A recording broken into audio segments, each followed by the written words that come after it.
Like my story? No, not your story, a story. Since you can't keep your mouth shut long enough for me to read my paper, tell me a story. I don't think I know any stories. You don't know any stories? No. All right, I'll tell you a story. This is a newspaper, right? It's 90% bullshit, but it's entertaining. That's why I read it, because it entertains me. You won't let me read it. So you entertain me with your bullshit. Tell me a story right now. Go.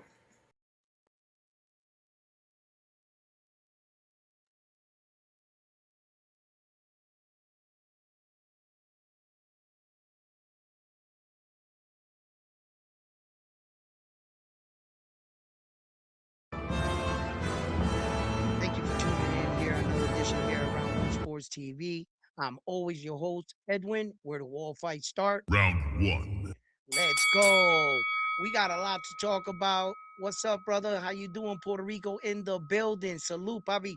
Listen, we are about to talk about a lot of moves that are taking place in boxing, and I want to know your point of views on what is taking place here in boxing. It is the potential matchup between Devin Haney and Liam Paro next for the American Devin Haney. I'm not sure. It seems to be a name that's floating around. I'm not saying that they are scheduled to fight. No, but do you like the fight if it would be made? It's for unification, right? Makes sense. Okay. So I want to know your opinions on that. I want to talk about that. And I want to talk about that matchup. I also want to talk about ah America down bad. Or should I say Mexico? You know what I'm saying? Didn't we give Keyshawn Davis to the Mexicans? You know what I'm saying? Mexico down bad. I just messing with y'all. You know what I'm saying? Yo, listen, Keyshawn, man, you looking bad in these boxing streets, homeboy. You know, you're not representing American boxing, you know, but I want to talk about that a little bit more. I want to get into that Keyshawn situation. What I actually think about Keyshawn situation. Will he get another main event?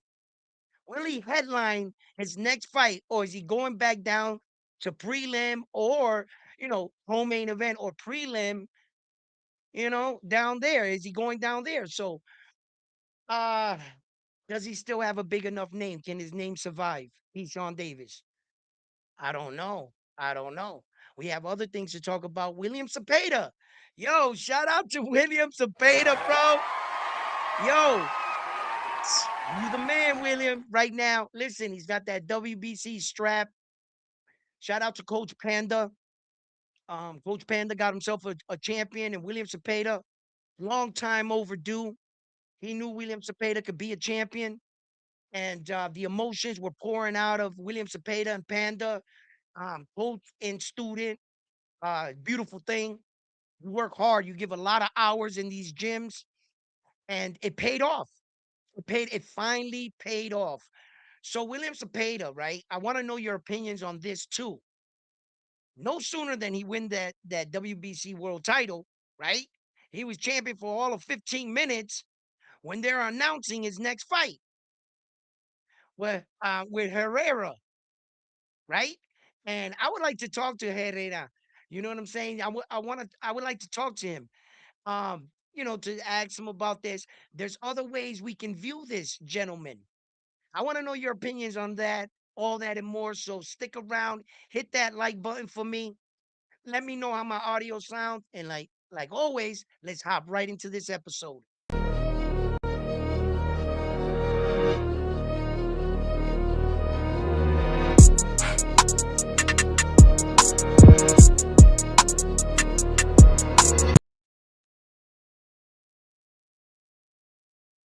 Okay, okay. Let's see here. 1 second, gentlemen. 1 second, please.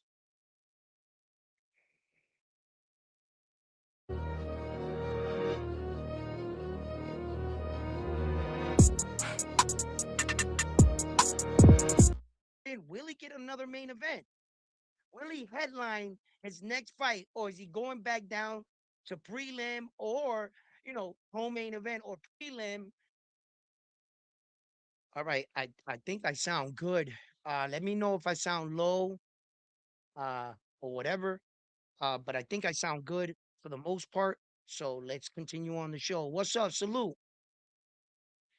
BSBB. Unclear. What's up, brother? Um, all right. Which one do I want to attack first here? Salute, Mr. Miyagi. How you doing? Joining us in the building. How you doing, brother? Mr. Miyagi, I want to talk to you about a few things too, about the UK too, right? Them UK guys, man. I've been hopping around on the UK channels of late, and them dudes are good. They're good. They know their fighters, man. They lose me in translation a little, because their accents are so heavy. And but I understand what they're saying and stuff. They're a little biased for their guys, which they should be. They're promoting their fighter, they're bringing out their fighter and stuff. So that's the angle they're gonna want to have. You know what I mean?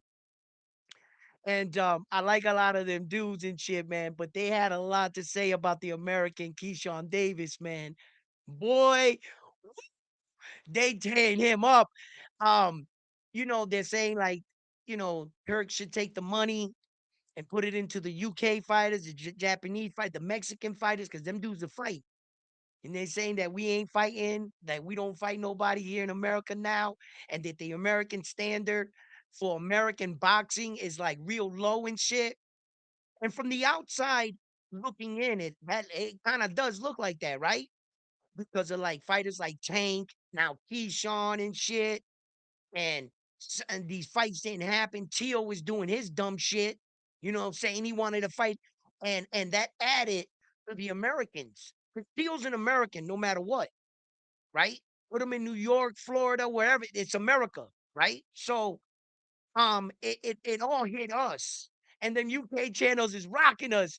But I love it. I love it because that's what we're doing. We're talking about the sport. And as long as they're talking about boxers and they got people like me that take the time out of their day to come up here and give you guys and bring you guys a platform that we can talk about the sport we enjoy, then it's great. And them UK dudes, I gotta tell you, man, woo, they rocking us right now. Okay, okay, okay, UK, I see you. So anyway, back onto what the topic at hand. Will Devin Haney fight Liam Paro? Is it a good fight? This fight right here actually ties into the Keyshawn Davis situation in a weird way. Liam Paro and Devin Haney. Not only was it Devin Haney that Keyshawn Davis was supposed to fight as a mandatory, and negotiations fell through for whatever reason, right? Not only because of that, but to tell you the truth, I think a lot of boxing fans get lost in boxing and what it means to compete for your country. You see, all the other countries, all they want to do on the low, let's just be honest, beat America, beat Americans. You guys love us and hate us. You know it. Tell the truth. There's nothing wrong with it. But you want to know what? Those American fighters that you want to beat, get your guys out of bed. That's what's secretly motivating all the other countries to beat us. That's just the truth. And when we're out here, supposed to be the standard of boxing, allegedly US, right? This is what they're giving them. So I understand the frustration from some fans and other countries picking us while we're down. It's going to happen. You see? So this is what I mean about our flags. In actuality, it's supposed to be US versus everyone. It's supposed to be Mexico versus everyone. When we compete, don't they put up our flags? What country the person is from, what country the person is representing? It's that country against that country. And the reason why I say Keyshawn Davis ties into this in a weird way because of this. Watch. Devin Haney will go against Liam Paro. That'll be America versus Australia. In a unification, Devin Haney is the American champion and Liam Paro is the Australian champion. So America is supposed to be getting the gold and bringing it back home. We're competing countries, right? In actuality, I'm not going to give Keyshawn a way out because he is a duck, because he got himself into this situation. But I would rather see Devin Haney fight against the other countries than his own country. He's taking out his own fighter, U.S. versus U.S. As we saw the other night, Mexico versus Mexico, we stepped out of it. Let them handle that. That's their business, right? But now you want to get Devin Haney, an American U.S. fighter, to take out undefeated Keyshawn Davis, an American fighter. And you want an American fighter to destroy him. Why is it that the American fans are pushing for us to attack each other? I think we should beat the rest of the countries, get everything else, and when the smoke clears, there's no one left but me and you. Now we fight. Now we fight. See, Keyshawn Davis should have never went this far with this. The reason that Keyshawn Davis is an official duck, right, is because he took it to the limit and then said no. They were giving him what he asked for. He didn't want like that. He gambled on himself. He lost. There were a lot of people that were putting money behind you because they were going off what you said, Keyshawn. They were going off your videos, pulling up to Craig's house. Where's Debo at? Going out to the lake, punching the water. Oh shit, nobody wants to fight me. Bro, people started taking you serious. When in all actuality, I told you guys he wasn't going to fight him. And I also told you that Shakur Stevenson was the smokescreen. Everything that Keyshawn did was going to fall back on Shakur, right? But Shakur already had a scapegoat. Shakur went to Zuffa. I told you guys that the target was never Shakur Stevenson. Them rumors and that stupid shit with them going back and forth, catch weight, that was a diversion. Keyshawn Davis was handpicked by Bill Haney, and he was set up from the beginning. They knew if they let the young man talk in front of a mic, he would say crazy shit. Got him. And they backed him into a corner because they knew Keyshawn is good. He's good. He's not Devin Haney good. No, no. Devin, you got to be honest, whether you like or hate him, he is a good boxer. He's in the top, you know, percentage of the best boxers in the world. That performance with him and Ryan Garcia, yeah, I can't take that out of my head neither, right? But what I got to admit, Ryan still couldn't finish him. And for as big as Ryan was punching, as big as he was, he didn't knock out Devin. He didn't. And Devin's just getting bigger and stronger. He's 27 years old now. I think he reached, his the final push of his man strength. I'm eager to see what Devin looks like. Now, there's been a lot of talk about Devin, pound for pound now. Yo, pump y'all brakes. Chill, hold it, slow down, slow down. Um, yeah, Devin, Devin got the potential to be on the pound for pound list, like much higher. I'm not sure if by an eye test you would put him above Shakur. But and then the question comes up, who has Shakur really fought? William Cepeda? You know what I'm saying? Like small Oscar Valdez, Tifima Lopez. All these guys, B plus fighters. B plus fighters. Cepeda got the potential to be turned into an A fighter at least. Let's see where he takes this run. His career's not over, so Cepeda's still going, but Cepeda's not like, he's not in a weird way. Yeah, B plus, B plus, maybe A minus type fighter Cepeda, because you got to understand his style, his style. You know, um, uh, you got to admit, from the time Cepeda fought Shakur to when he fought Lamont Roach. Uh, he was fighting like himself, but he was even a bit more smarter. He he took he took some shots from Lamont Roach. Yes, he took some shots. Um, but the way methodically and he stood to the game plan. Like there was point in time that I thought he was just gonna put his head on his chest and do the old William Cepeda type shit like that. But his movement, Williams' movement was better. He was slipping, he was going like this, he was putting his punches together, he just wasn't throwing them. He just wasn't like the old Cepeda was just work, volume, like that. The Cepeda that fought Lamont Roach, he was putting his punches together a bit better. He's boom, boom, boom, boom, boom. You know what I mean? Like, and the other fights, it would be more like boom, boom, boom, boom, boom, boom, boom, boom. Like he's just throwing them. You know, you could see Cepeda's learning still. Like he's not staying stuck like Teal. Teal got to a certain point in his fighting skills, which in actuality, Teal is a talented fighter. Teofimo Lopez got this far in his career of pure talent. He's been, the boxing gods gave him a gift, an understanding about fighting and his style himself that it's really carried him to this point in his career. He doesn't have world class training, which would be crazy. It's crazy, right?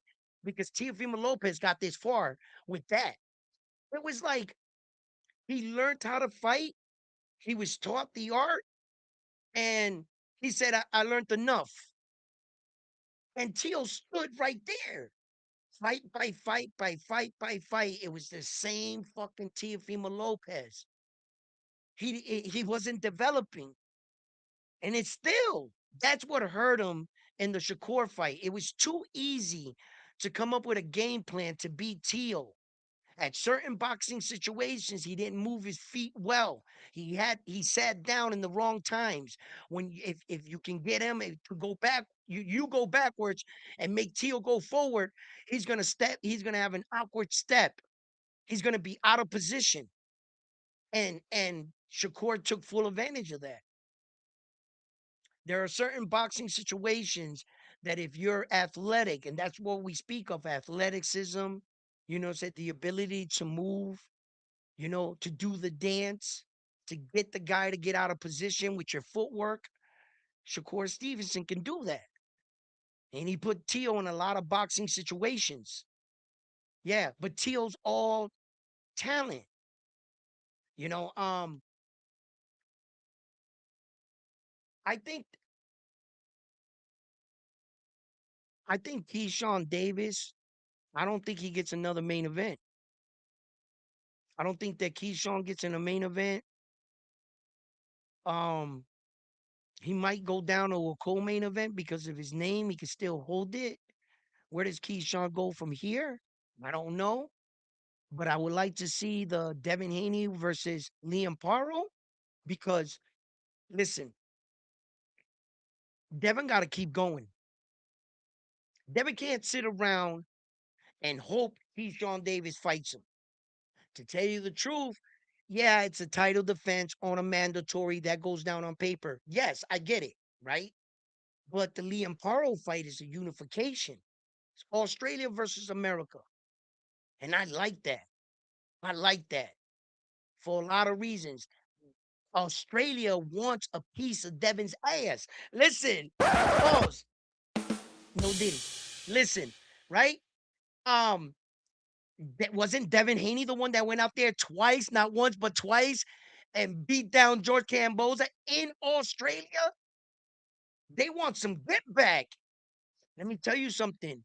Liam Paro is that dangerous dude. Liam Paro went and fought the boogeyman in Puerto Rico. I was there in attendance. I saw the fight live. You guys know?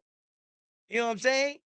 Um, I got a picture with Ojo Santiago after he won that WBO belt. Ojo Santiago got out the ring. I was like, oh, he was in the crowd. I took a picture with him. Cool dude and shit. I'm gonna see if I can get him on the show, talk to him a little bit, see where he's going in his boxing career too. So Liam Paro comes out to Puerto Rico, bro. He came out to Puerto Rico to fight the boogeyman and beat him, bro. And beat him. If Liam Paro, see, when you know you can do that as a fighter, you're just trying to recreate the moment, the magic, but the doubt won't be there. Now I think that Devin Haney is a lot better fighter than Richard Hitchens. I think he's a lot better, and Richard Hitchens controlled Liam Paro with that jab. He took over the fight with the jab. But Liam Paro, I gotta admit, started looking gassed out. He didn't have that same kind of tank he did with Subriel. But they had to will him back in the fight, in the Subriel fight. He almost checked out. He was like right there, right? So you know, Liam Paro's ain't yo. Okay, he took, who was it? Lewis Crocker's belt away, right? Controversy win, to say the least. I saw the fight. I think I called the fight. Yeah, I made a live stream. I watched that fight. And that's a case where you shouldn't have had let that fight go to a purse bid. You should have came to an agreement and have the fight in your country. I think Lewis Crocker would wake up today as a champion with that performance against Liam Paro. But it is what it is.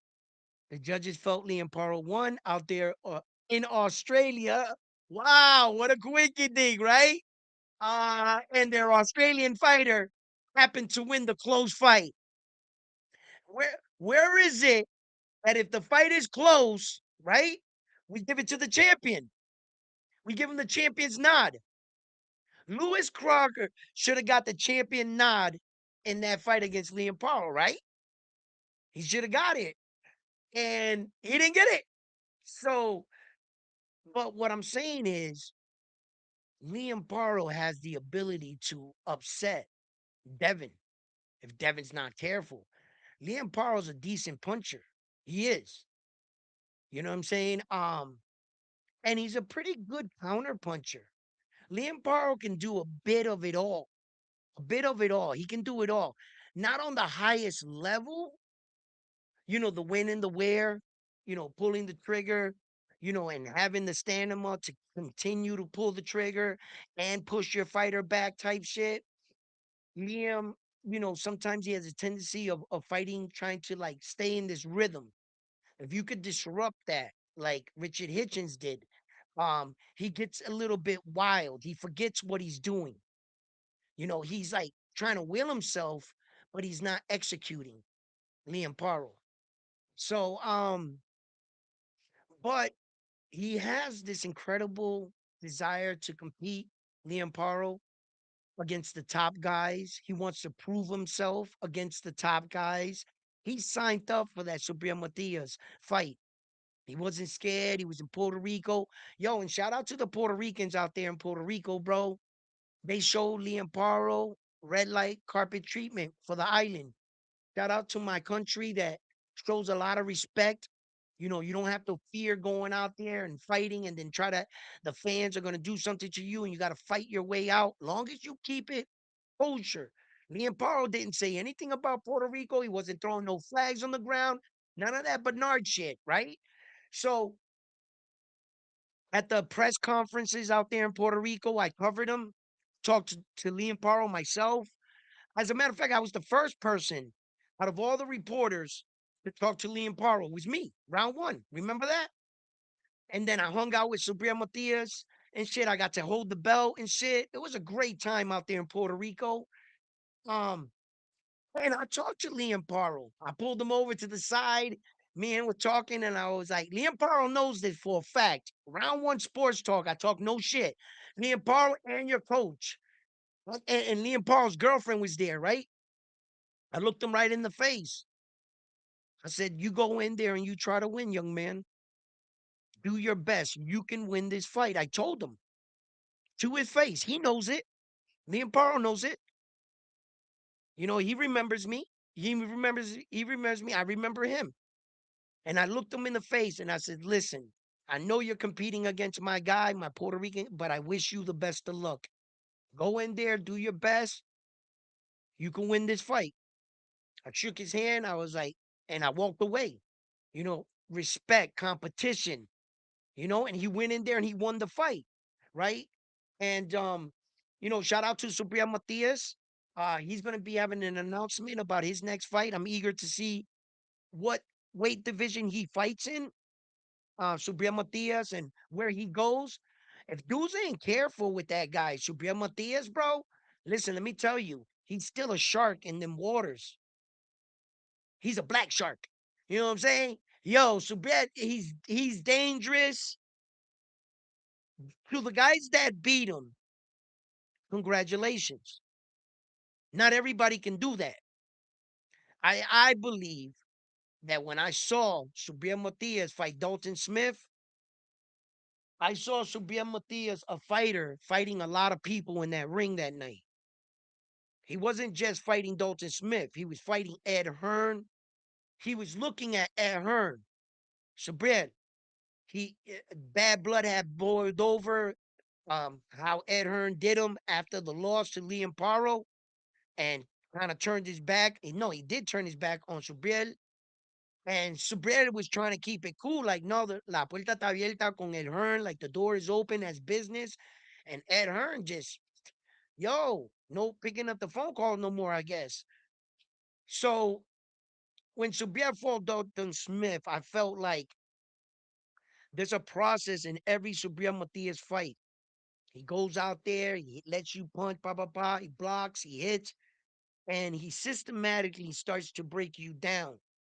The only difference in the Dalton Smith fight, Subriel Matias tried to cut the breakdown process and he started walking straight to him while he was still strong.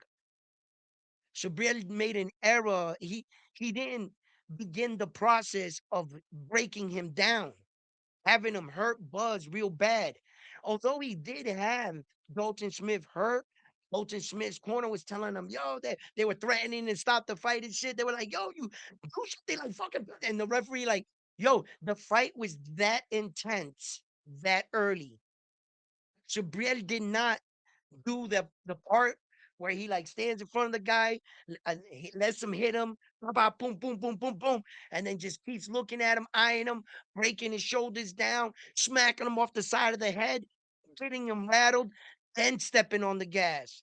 That's Subriel Matias. And the Dalton Smith fight, he just came right at him. And he walked into a shot and clipped him behind the ear, knocked out his Lico Erie little. Subriel was out on his feet. He never felt like that in the ring, Subriel. But was the stoppage? What is Subriel had gotten stopped after that? I don't know because they never let it go. You know what I'm saying? He was badly hurt, but I seen guys badly hurt like that come back or be able to withstand. Remember, Dalton Smith threw a lot of punches right there too. You know what I'm saying? So I mean, Dalton could have, yes, he could have stopped Subriel, and it could have been worse. The referee could have saved us from watching Subriel get annihilated. So, in a sense, okay, fine. But we want to get back. We want to get back. Yo. Shout out to you, Dalton Smith, WBC World Champion of the World. We want that back, all right? Man, listen. So look, very interesting fight actually. I would like it. Um Devin Haney, what's his record? 33 fights, 15 knockouts, 0 losses.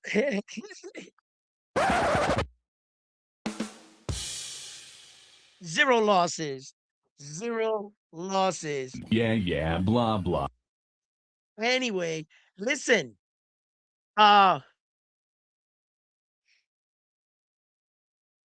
Today, today's boxing is a circle of bunch clowns. You know the, you know.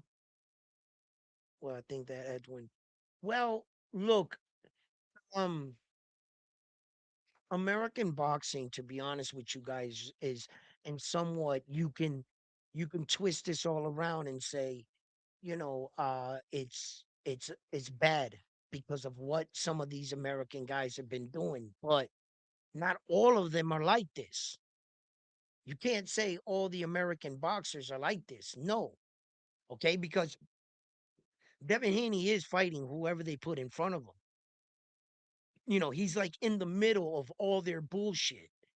It's like the other American fighters are taking Devin down with him. And Devin's trying to separate himself from all of you ducks. You know what I'm saying? Shakur never fought old Shockey Foster when he told him go fight Raymond Ford.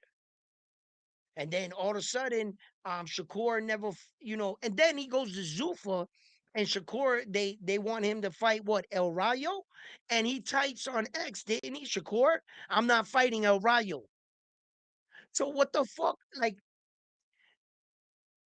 uh, wow, America down bad, bro. Damn, man. Damn, America. So, it's fucking shit. And then Keyshawn Davis, and then take Davis. Oh my God, it gets bad. It just gets, and I get it. And I get it, bro. Right? Um, I once said this. I said, I never saw an era in my life that was so talented that didn't fight each other. This is a real talented era of boxing. These guys got real skills. I don't know what the fuck. Mayweather, bro. You the game, Mayweather, bro. You did, bro. You messed up the game, Mayweather.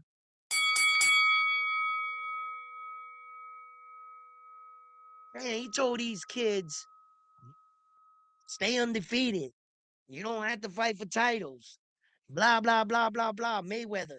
And he fucked up the game, bro. And America's just not looking like, and then, right? What makes it worse, what makes it so bad, right? Here's some of the biggest arguments going around in boxing today. Zuffa Boxing is getting these boxers work after each fight. They're going to have you lined up for next fight, and they're going to make sure you fight the amount of fights on your contract, right? Zuffa Boxing. When you look at William Cepeda, right? No sooner that he wins that belt, they're already announcing his next opponent. The WBC has already ordered a fight for William Cepeda. Jirai Hernandez Herrera, right? They I apologize for messing up your name, brother. Um, they already got him fighting William Cepeda. And from the outside looking in, a lot of people can say, man, they didn't give him no time. Let the man breathe. And then I say, wait, where's that?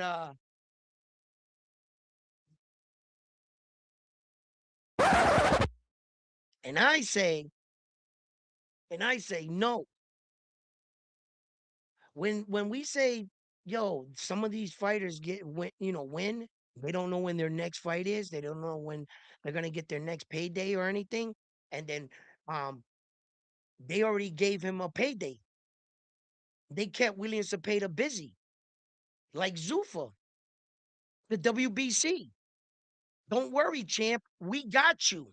You're not getting out of this ring wondering when's the next time I'm going to work. Would you like to work? Yes, you do. We got you a fight. Why don't you look at the positive of what this means? When we say that, we complain about things. Oh, these boxers don't know when their next fight is when they get out the ring. They don't know. He just won the belt. And now we don't know the next time we're going to see him. Guess what? Right there. William Cepeda, quickly, no vacation, ain't no time for none of this shit. I'm gonna take the little time I need off, and I'm back in the gym, and I want to start my legacy. William Cepeda wants to start to build William Cepeda's legacy. And I'm like, oh shit. And then it makes it worse for the Americans. Yo, what you mean you can't get these fights together? William Cepeda just became shit, and he got a fight already. It's already ordered. They're gonna start working it out. I mean, the contracts ain't like signed, finalized, but it's been ordered by the WBC. That's what they want you to do. You guys got to work it out now. That's it. And then I'll tell you when the fight and et cetera and et cetera. We'll talk about it. But damn, that makes the Americans look bad, doesn't it? Yo, Mexico was like bang, bang, bang, bang. I'm like, shit, right? So, US, we kind of down bad, but and then we kind of up in other regards, guys. Look at Jerron Boots Ennis. He's unified and he beat our guy, man. I can't talk shit about Jerron Boots Ennis, bro. He did it.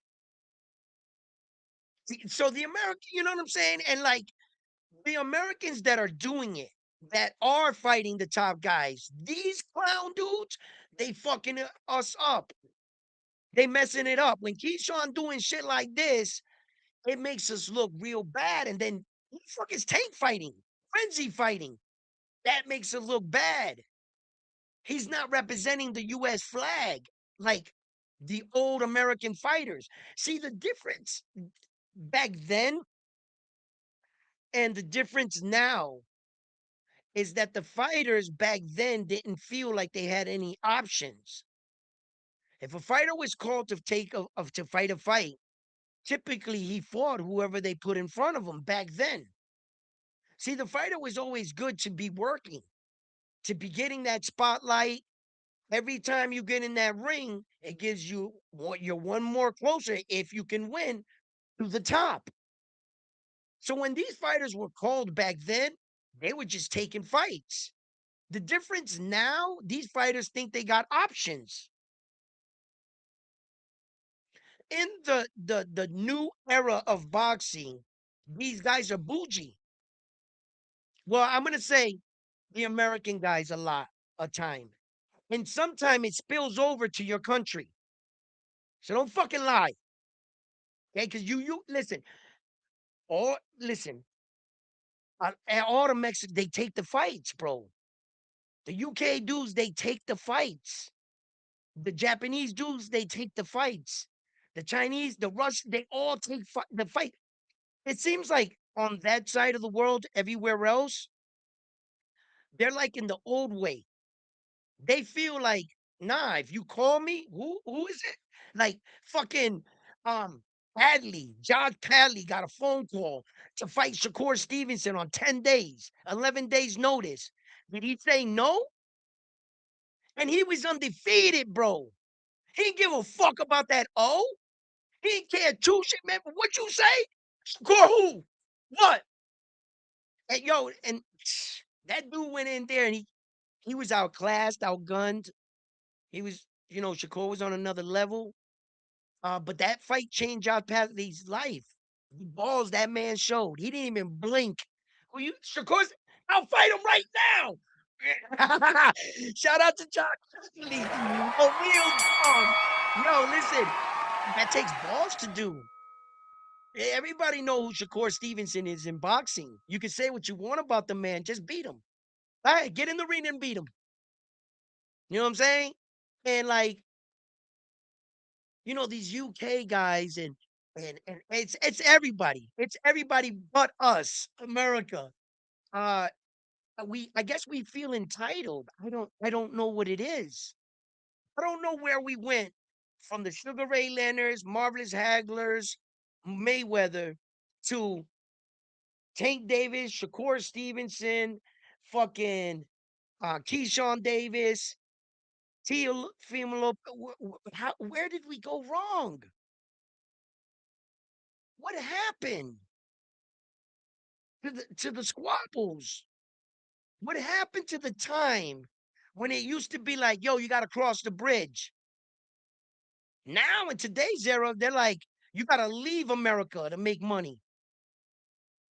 They're telling the Americans, yeah, go out there to the UK with them big stadiums and shit. Go out there to Turkey. And they wonder why they're taking our fighters and putting them out there. We we as American fans and our standards have gotten so low that you can just come out, have tattoos, talk a lot of shit, and be a nationality white dude, Jake Paul, and you can pull off all that. Really, American boxing got there, and there was nothing we can do about it. Boxers. He was so strong and so powerful and making so much money that no boxers could really talk. He turned around and said 30 million. Shut up. That's just a fact, Jack. And it was just boxing was in a weird place. We started evolving into um we just started accepting. I think they started learning the more the to value their star status and get every dime you can out of that fighter before he fades off and you can't get nothing out of him. Errol Spence Jr. And it was like we came into an era where even if you lost your next fight, you were awarded a title shot. They're not just going to throw away Saul Canelo Alvarez's star status. He lost to Terrence Crawford. Is he not getting a title fight right now off of a loss? Yeah. Is Teofimo Lopez getting a title fight off of a loss? Did Ryan Garcia get a title fight off of a loss? Did that Japanese dude out there in Japan, Kameda, did he get a fight coming off of a loss? Did and it's like we're in an era where, man, if you can remotely sell tickets and you have people coming out to see you, guess what? Title fight. You know what I'm saying? Like, look, the problem is if you want to complain on one area, I can't. I can't. You know why? Because I'm a bit more reserved. I'm not going to shoot all my shots, right? Because I know my shot's coming. I'm just a bit more patient, right? Because as soon as they announce Xander Zayas going up to 160 and potentially getting a title shot, I want to hear no crying. Then I'll take my shot. Because if you do it for them, you got to do it for us. You see? So, look, I'll just wait. I'll just wait because boxing is evolving. It is truly evolving. And I sometimes hear other fans talk about like um fans talk about like change. They're like, yo, we want boxing to change. Boxing is the wild, wild west, and we really need somebody to bring structure and change. I mean, the second we start to get change, the fans push back. They push back. They went and did that purse bid in Puerto Rico. Had it not been for that, and we learned things. We learned you got to pay the $2,000 to buy in, that this is serious business, and people are putting up millions of dollars on these fighters. We learned some things about the process, where the money goes, who gets the bulk of the money, what you can do, and what your options. Because of the fact that the WBO was a bit more transparent to the public, we were let in the room. That's never happened. A little transparency between the fans, the fighters, and the belts. And I like that.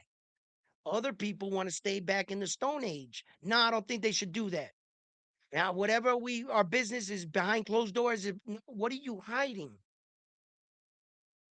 You want to bring us back to the caveman days? No, I don't want to go back there. The other day we got open scoring.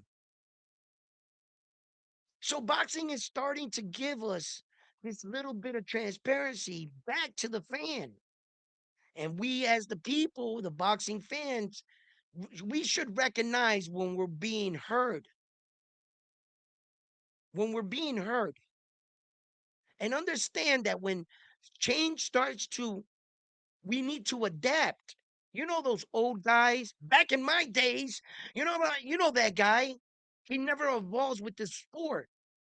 It's like that old football player saying, when we played, our shoulder pads were this thin right here, and we were smashing jaws, and we go out there, we put our leg back on, we go out there, you need those guys. You got to evolve with the time.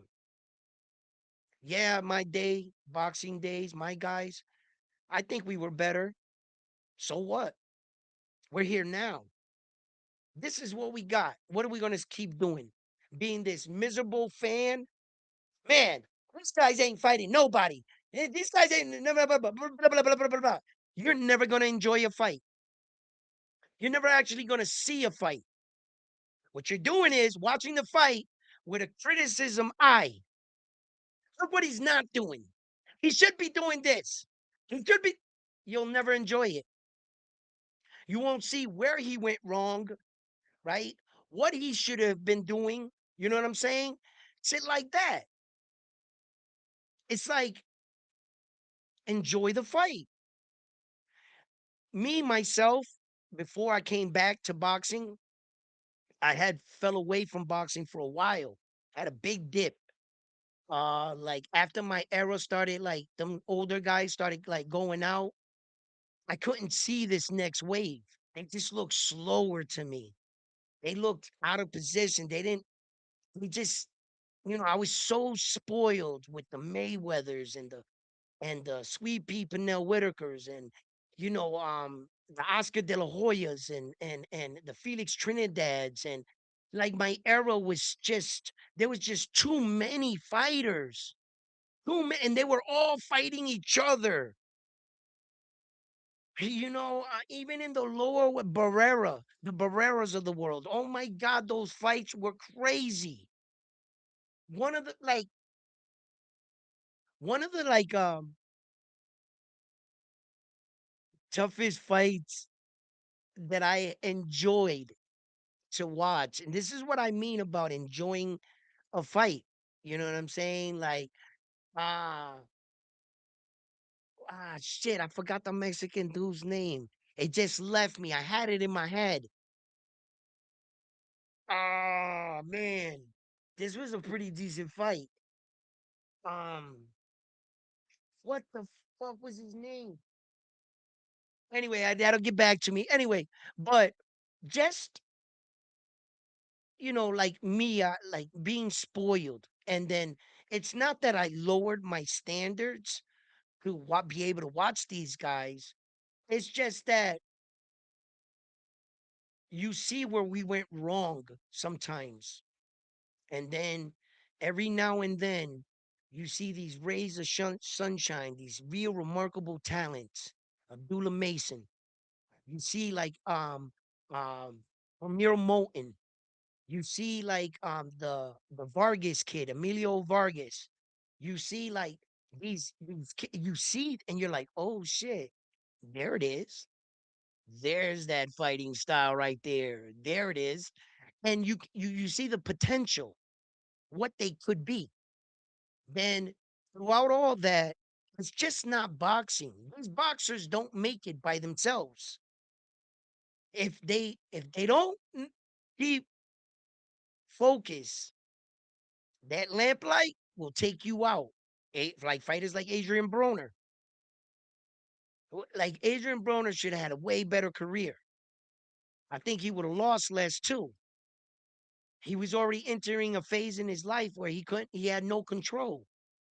He thought he had control. His career suffered for it. And now look at him. You know, these young fighters got to fight through that. Not just in the ring. It's not always the ring that beats your guy. the Charlo twins. They weren't beat in the ring. One lost in the ring, but you know what I mean. They're both gone. So, you know, when I watch these fighters now, I don't compare them to fucking Sugar Ray Leonard. I don't compare them to Floyd. I don't compare them to nobody. I just compare them to their contemporaries, the guys that are in their weight division in the now. What do we got to work with right now? You know what I mean? So I try to keep it there. And that's the only way I am able to enjoy a fight. See the two fighters and shit like that. And I like a big upset. I'm a bit sometimes soft on like underdogs and shit. And just I like boxing for a lot of different reasons. I love the competition of it all. I respect all my rivals, because without them, it wouldn't push us to be great. I need Mexico to bust our ass every now and then. I need the UK to outshine us sometimes, to put us back in line. The world is watching when we compete for these world titles, whether you believe it or not. I don't know where you're at in the world, but I tell you what, these belts count. You could say anything you want about these world titles. Look at William Cepeda after the fight, after winning a world title. Did he cry like that after every match? No, no. He had an emotional time one time there when he was like gave his wife was giving birth and shit, and he went through a lot, hell through training camp, and the emotions came out. I seen that with William Cepeda one time. But Coach Panda and him like that, get that? Nah, that was all tears of joy. Hard work right there. That's a lot of hard work right there. Believe that. So, when I watch these fighters now in these situations, I understand the frustration. I understand the frustration when these guys are just not fighting, claiming to want to fight, not fighting. Then fighters like Schofield, and his father, bro, let's not talk about that, because and then it just gets real bad for America. You got Schofield, the fucking flu gate, ducking Shakur Stevenson, flying out of fucking Riyadh back to America, claiming to have test and blood work. Did we hear anything about that? Like America's fighters, man, there's a history. Jamel Charlo getting smacked up by another. That was America crime. Okay, at least we can take that. America crime right there. So that one wipes. Jesus Christ, the middleweight champion got the shit smacked out of him. Mm-mm-mm. Yo, it just you. Jesus Christ. Like I know that every country, you guys got that one fighter that embarrasses you or that ducks at a certain point in time, and you guys are like, because it happens everywhere. Now let's just not act and sit here and act like, oh, UK fights everybody. They don't duck, or China or Japan. That's bullshit. That is bullshit. It happens. America is just more brash about it, more arrogant. They try to take they're trying to take ducking and make it into a trend and shit. Look, he's ducking. I'm ducking. What's up? We all ducking. Ducks up in here. You know what I'm saying? Pretty soon they're gonna drop an album and shit. They're gonna come together, and somehow they're gonna make ducking the next fucking cool thing. What? You ain't duck nobody lately, son?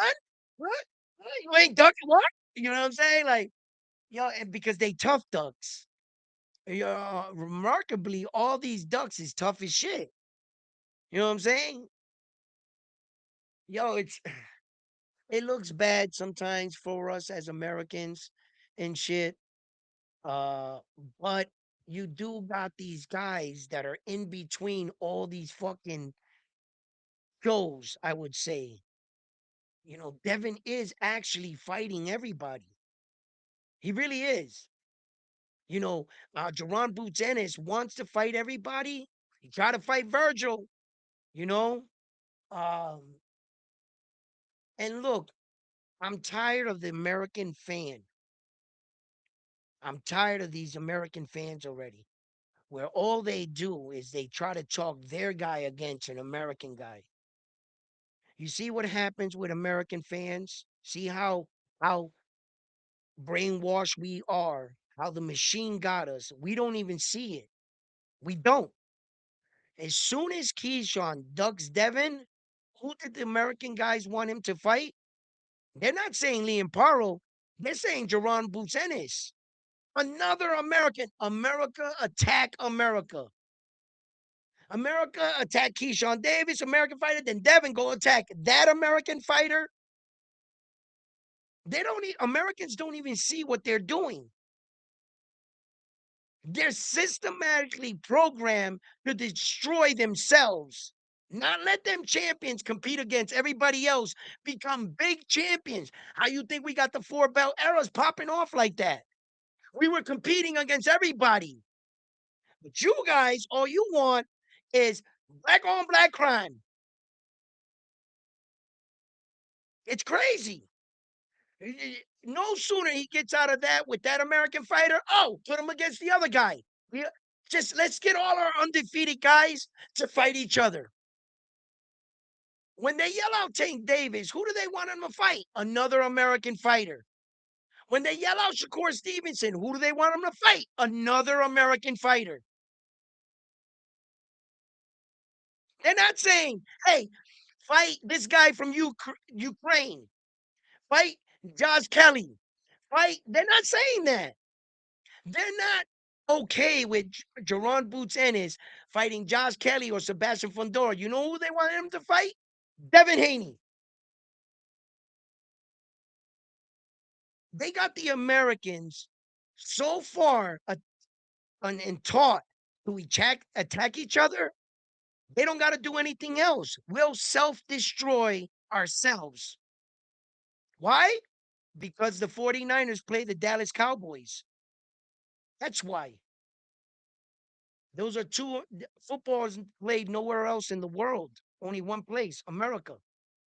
That's an American team playing against an American team. And you're taught from a little kid that you pick your favorite American team and what your best American player is. They're all American. We compete against each other. Basketball, same shit. Baseball, same shit. Until we go to like them fucking big, all fucking, World Series games out there, right? With all the countries. But we're taught to go against each other. So when you get boxing that's global, like the Olympics, the Americans don't give a fuck. We're not supposed to fight each other like that. Not the Americans are supposed to go out, beat all the countries, get all the belts, bring them back, and then have iconic fights like Sugar Ray Leonard and Marvelous Hagler because they beat everybody. Marvelous Hagler went out there and beat all the countries. Sugar Ray Leonard did the same thing. He went out there and knocked them UK dudes out. Boom, boom, boom. Took their belts, bring them back. Then the only people that got belts was the Americans. Then we fought each other. We had this crazy fucking Panamanian dude. You know what I'm saying? Here's a stone, baby. Roberto Duran. He was in the mix. It was like no one even knew where that country was in America until he came. Like Panama. Hey, I know where it is now, right? Panama, right? So I'm like, their era was different. Their era was a lot. They fought each other and shit, man. That's why I think that time the fighters didn't really think they had an option. An option. They got the call. I'll take the fight. Now the fighters think they're bougie. Nah, let's go to a purse bid. I didn't like the purse bid. I'm grabbing my purse and I'm leaving. He's Sean Davis. And it looks bad. It looks bad for us. I get it. But America will be back stronger than ever. We'll be back competing. Eventually, these guys, and we still got guys that are American. Like I said, like there's guys in there that are fighting, that are taking the big fights. I think Jerron Boots Ennis is going to be one of those guys. He recognizes there's no one holding the American torch. None of these fighters can hold it. It's too heavy. Devin Haney's not the face of boxing. he could have a potential to maybe, just maybe. He's not out of the realm of the face of boxing. Devin, Tank, where's Tank? Where's all these guys that are supposed to be competing against Devin? On the low, Devin is actually leading the way. He's not holding the torch for the face of boxing. It's a little too heavy for Devin right now, but he fights Liam Paro, takes that belt, becomes unified in the division. That'll be two divisions he was unified, one undisputed. Same thing though. Um, will that catapult him to the face of American boxing, a victory over Liam Paro? Uh, I'm not sure how the fans would embrace him. It depends. You know, I've seen crazier shit. I saw AJ go from virtually the women couldn't see him in America. He knocks out fucking who was it? Jake Paul or whatever. And the women were like in awe. Like now they can see him. You know? Like you gotta knock somebody out. You know? Before that, AJ's in America. Hey, yeah. Knockout. Oh my God. They were throwing their panties at him.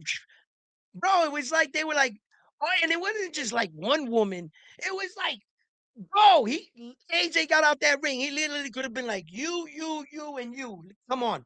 They'd have been cool with it. Bro, like what a knockout can do for you in a blood sport.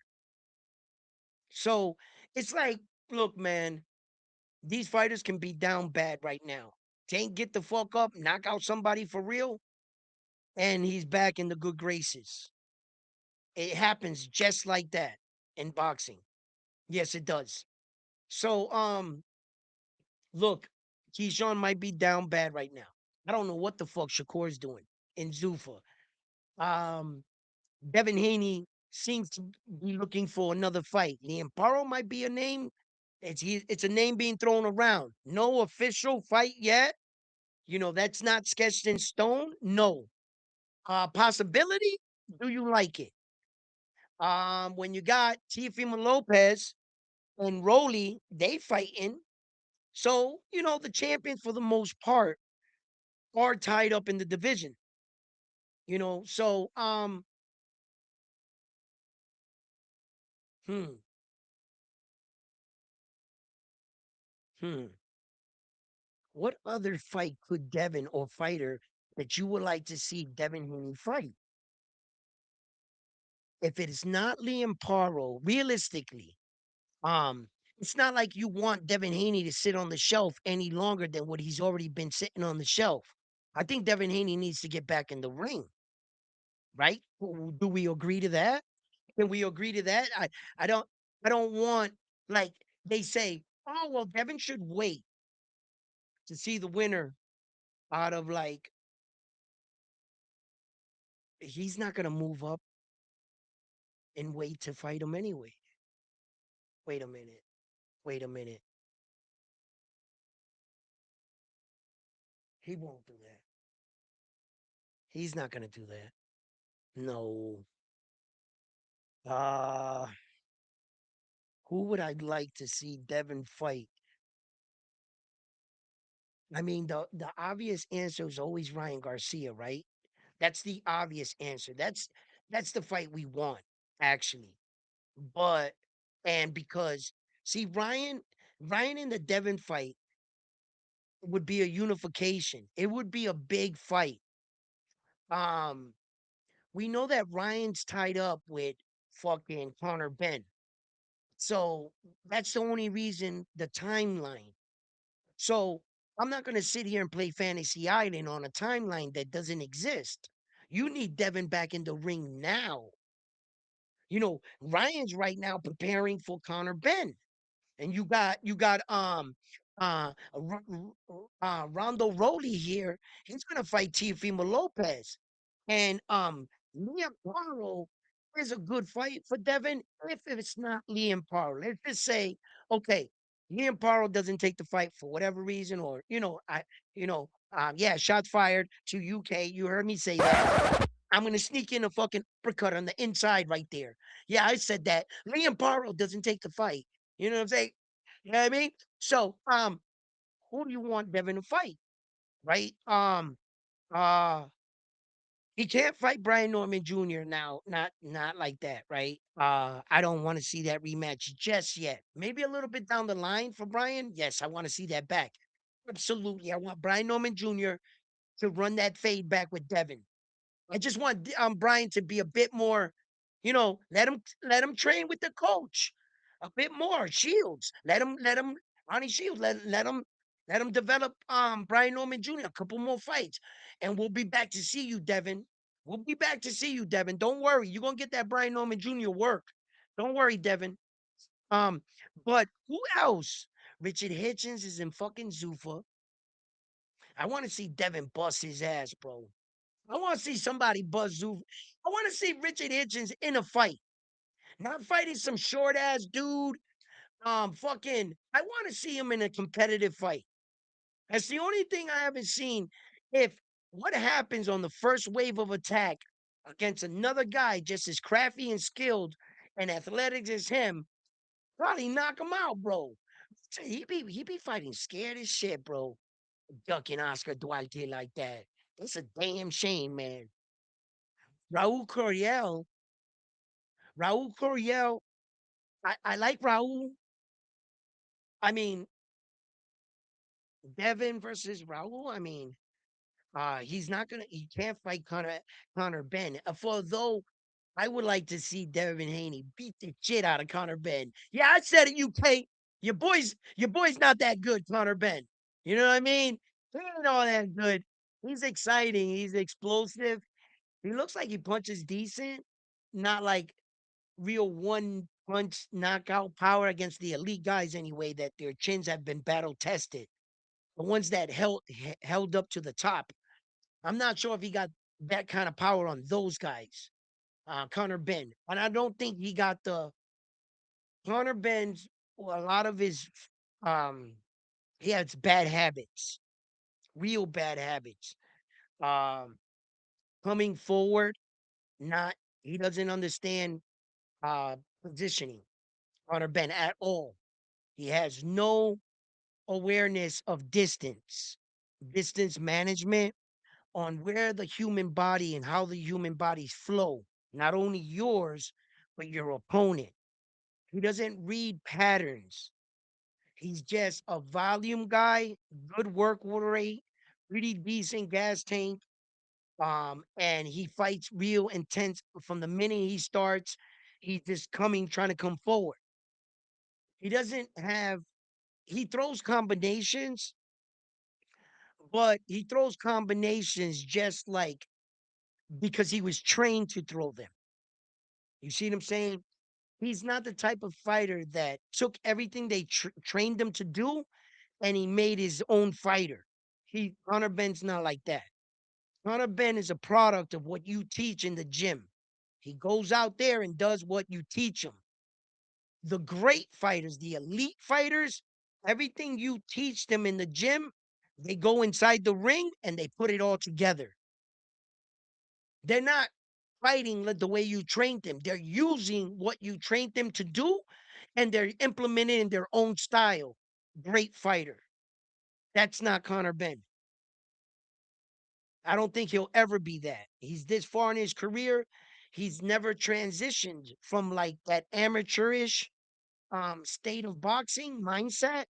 I mean, for God's sake, how the fuck did he get 3 cuts to a guy that was stationary with one dead leg?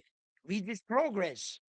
You you in order to get headbutted by a guy that's standing still, you would have to smack into him. That means you didn't understand your positioning. You didn't understand how far you were going to dip from the first head cantazo you received, you learned nothing in the fight. He literally kept doing the same thing and smacking his head against Reach's progress. Conor Ben. That's not elite fighters. Elite fighters don't get cuts by headbutts. Fighters like James Toney, bro, that dude, you wasn't and he fought with guys that were moving, and he knew his positioning. He knew if he went like that, he'd be too close. The guy would smack his head against his head. He knew how to lean on the side, use the shoulder to block that.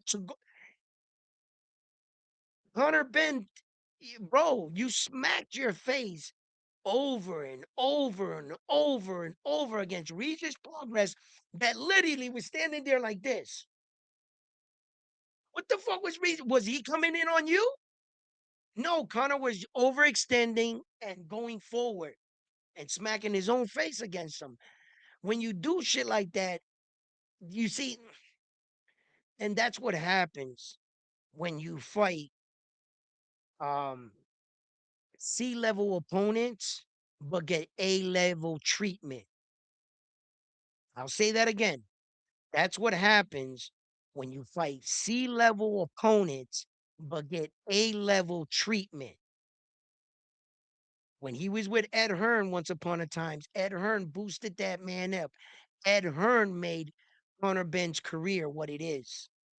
Without winning any fucking titles, any kind of sense of a fucking belt coming up, he did nothing. Very little, achieved nothing. Bro, you fought on Chris Eubank Jr. Who the fuck is that?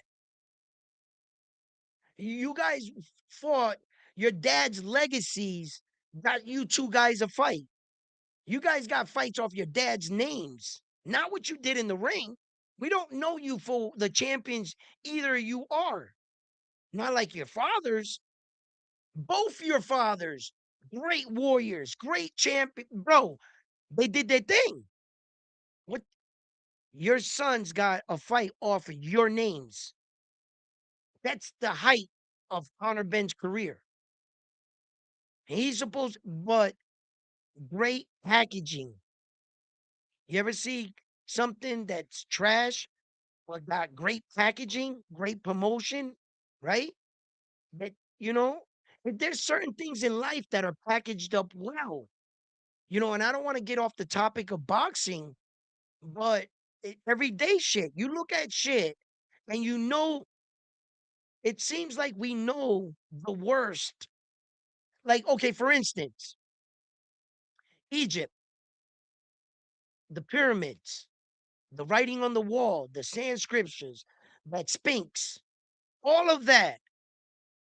And as far as the carvings, the Sphinx, and the thing, when you think of hieroglyphics, what do you think of? Egypt, right? Egypt is the most famous pyramids, statues, but it's trash. Their artwork is trash compared to the rest of the world. Like their Sphinx, their three pyramids, and all the writing on the wall. You ever see the writing on the Egyptian wall? The pharaohs, they're like this. They're like flat. They were back in their prime. They were all painted with gold. They like carved out the side of the mountain in Egypt, and they got those four guys sitting in their chairs, and in their glory, they look spectacular. But when you look at that in comparison to the Indians, temples, the Mayans, bro, they shit is garbage. Their artwork, their everything. It's like if a third grader chiseler of their era made Egypt. Nothing in Egypt I've ever seen is fucking, them Indian dudes.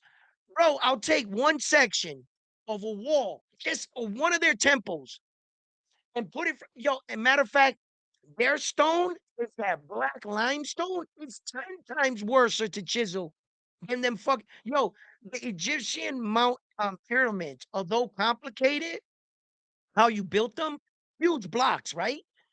It's like Legos. Literally, it's like building a Jenga project. Impressive that you were able to do that. We don't know how you did it.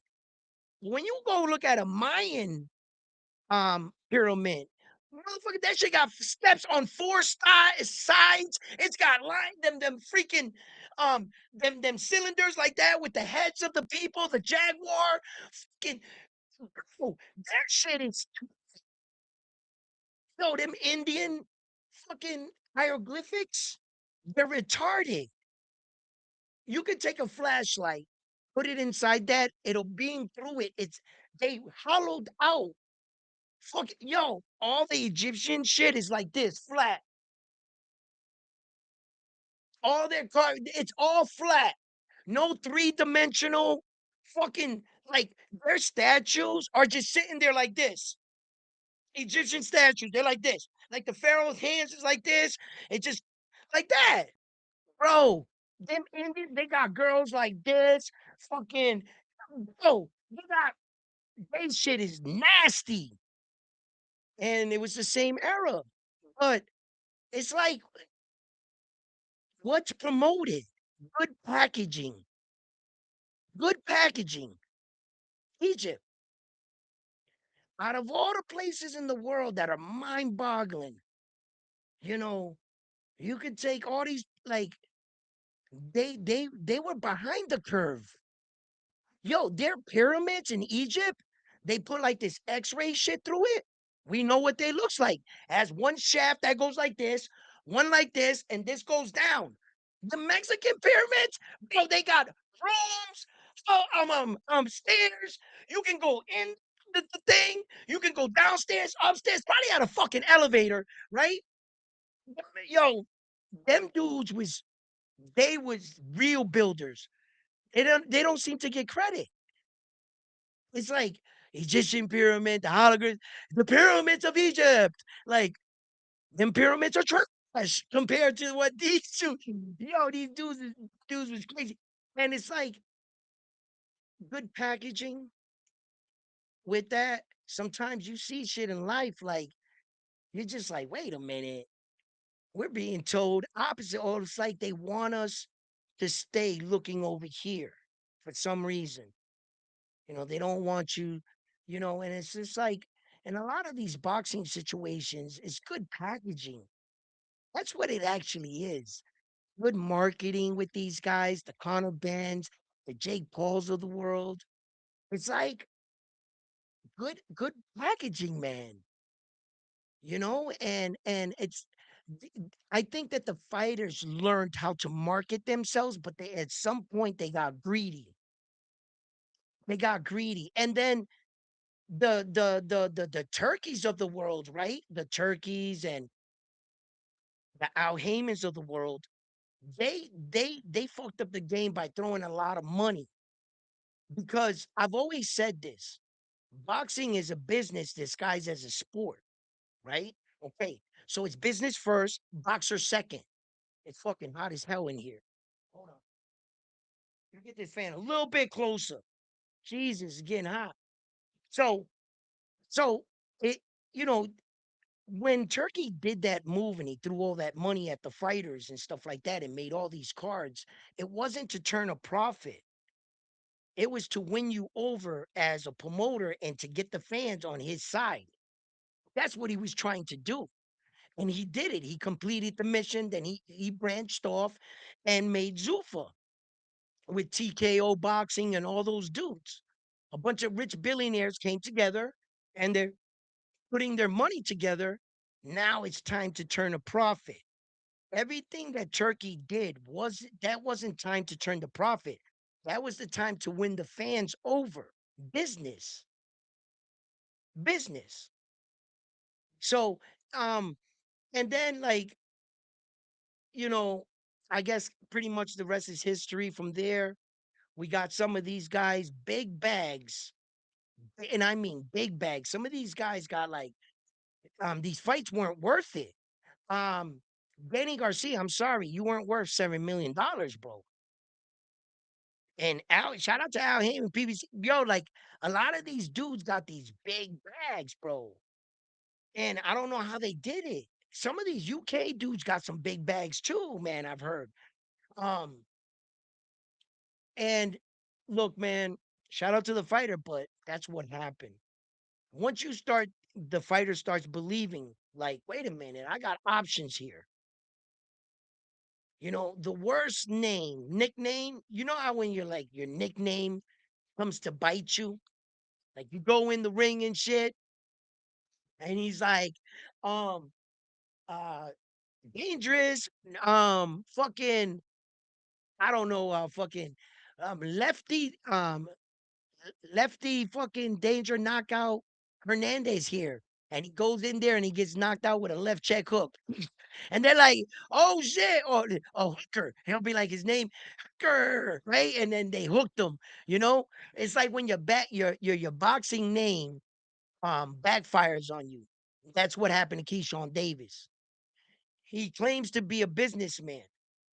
He claimed to be, and he was forced to change his name.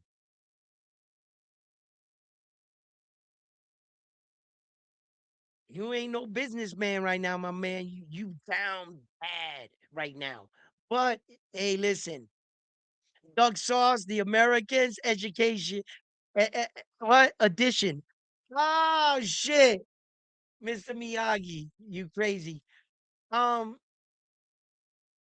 yeah, it's bad. It's bad. Yo, on my thumbnail, I got Tank Davis and Keyshawn both and Duck uniform, and Keyshawn got the duck belt in his hand and shit. And he's all draped up in his duck acquire. He's got the duck chain on. He's like this, looking real tough.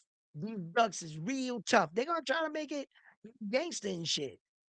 Duck, all of a sudden, if you ain't ducking nobody, you ain't no American fighter. You know what I'm saying? You got to duck, son. You know what I mean? Yo, somehow, some way, they'll turn this into like he's John did the right thing. You know, I don't want him to fight Devin. I didn't want him to fight him in the first place. It's America taking out America. Let's go get the other guys to fight against them first. But the other countries must be laughing at us. Look at these Americans. They're so stupid. They fight each other, they knock each other off. Soon there'll only be 2 or 3 left of them. Then we attack them. That's all they gotta do. Some coach will put out a text. Hey, by the way, Keyshawn said this about Devin. Tweet. That shit blows up. Soon they both fucking arguing against each other. I'm gonna fuck you up. Blah, blah. They're sitting back here laughing. Right? It doesn't take much for us to attack each other. It doesn't take much. And we don't figure it's crazy as American fans, we haven't figured that out. We keep taking our boys and putting them against our boys. That's what we do, man. And it's like, oh, Devin, Keyshawn Duck Devin. What did Devin fight two tennis? Yeah, like I'm like, what the fuck is wrong with us? Why do we do this? Why? Like, and it's like, oh, because we're the best. Well, we could be a lot better. A lot better. If we beat all of them and got the belts, we could be a lot better. We could build mega fights. Let's see who's really who's who. Americans, take the chance. Fight these guys. Fight the Mexicans. Fight fucking Europe. Fight all of them. Show us what you got. Look at those belts. Let's make these fights happen. Country versus country. Come on, man. Let's go. Let's see who brings home the gold. Let's do it. And it's like these American guys, man. But at least America's punking America. We didn't get bitched by fucking UK, Japan, Mexico. We didn't get punked by any of those other opposing countries. Like, Puerto Rico didn't do it, and Dominicans didn't do it. None of them did it. America did it to America. Devin is an American fighter, and Keyshawn's an American fighter. This was on American crime right here. So, Devin punked him, but Devin is an American fighter. So, in one regards, we are up. looking bad in another sense, but it took an American fighter to do that to him. Just remember that. Wasn't no Mexican that punked Keyshawn. Wasn't none of that shit. No opposing countries. So, you know, I don't know what the fuck is up with Tank Davis. I got no answer for you for that one. I don't know. I don't know what he's doing. So I got no answers for you for Tank. Um, as far as the rest of the American guys and my Puerto Rican fighters, you know what I'm saying? Um, I always want to show support to the Latin guys and shit, to get them out here too, because they're a part of boxing. You can't have boxing without Latin fighters. Boxing would be shit. Take away Mexico, Puerto Rico, Venezuela, take away all them Latin countries. Shit, I wouldn't watch boxing. There would be no reason. So it's because of the competitive, like like the fighting and shit. Like fighting is a real it fighting makes me think, right? To a point in time where fighters used to fight with like swords in the coliseums, fucking fighting a lion and shit, type shit, right? So, as a fighter, I have to be honest with myself. I have to be completely honest. The men of today, the fighters of today, even in the great times of Muhammad Ali, Sugar Ray Leonard, all of these fighters, not one of these fighters, in my opinion, could fight like a fighter like Achilles back in the day. As a matter of fact, line all those fighters up and try to jump Achilles, I guess. You might have a chance. Those guys back then, I had to admit to myself, it just doesn't make sense. You see, a lot of humans are real arrogant. The best scientists in the world, the best writers of today's standard are so ego-based driven that they can't admit that they had to be smarter than us back then. Their depictions of them back then are, they didn't even have wheels or whatever. They had carts and they were primitive tools. No, you're saying that because you're not smart enough to do what they did. But as humans, we can identify you were obviously smarter than us. Obviously. And the warriors of that time don't have all the preservatives, all that fucking fake shit. The humans back then were a lot stronger, bigger by stature, a lot faster. And in that world where murder ran rampant, it's not like the police came after you for killing somebody. No, bro, right then and there, you better be ready. You pull out a sword, bro, and you and him start going at it, and he hacks your fingers or your leg, and you're out on a road like, yo, chill, chill, chill out. You think he's gonna chill out? What penalty does he pay? No, I gotta take you out. Ain't no chill out. I'm gonna body you and take your girl with me. What stop? Yo, you see, when they explain these fighters back then, these warriors or these legendary things, they try to talk them down like primitive arrows. And bro, no, you better be nice with yours. Them dudes was training every day just to live, just to make it a Wednesday. You mean to tell me Floyd Mayweather's gonna walk up on Achilles? That'll be the last time he walks up on like Achilles the Hun or some shit. He'll bash his head into the ground. He'll have Floyd's head on a spike and a piece of his body's scattered throughout the land. Here's the dumbass that thought he could beat me. And he'll make it know like that dude was a monster. Like them warriors back then, no, we can't beat those guys. We don't got no nutrition programs, no skill training, no nothing. They were way more skilled than us. They probably knew shit about fighting. Their kids probably beat up Floyd. They're teenagers. They were too skilled. Somewhere there was a break in the world. Somewhere. It's apparent. You were too smart during that time, like the pyramid type shit. They were way too smart. Somewhere catastrophically throughout the world, something happened that erased that era. What you're seeing now, the indigenous people of the last 10,000 years, 25,000 years even, the indigenous people, by time what the world was taken out, they were survivors. It took those survivors thousands of years to get big enough again to migrate back to the cities. When they got back to the cities and they ran into that Mayan shit, the problem is they didn't understand it. They themselves, the people from, they didn't understand because they was something happened that took all of them out, that they were away from them places for 500, 1,000 years. So when the native people went back to them, they tried to reenact what they saw on the walls, but they couldn't even translate it themselves.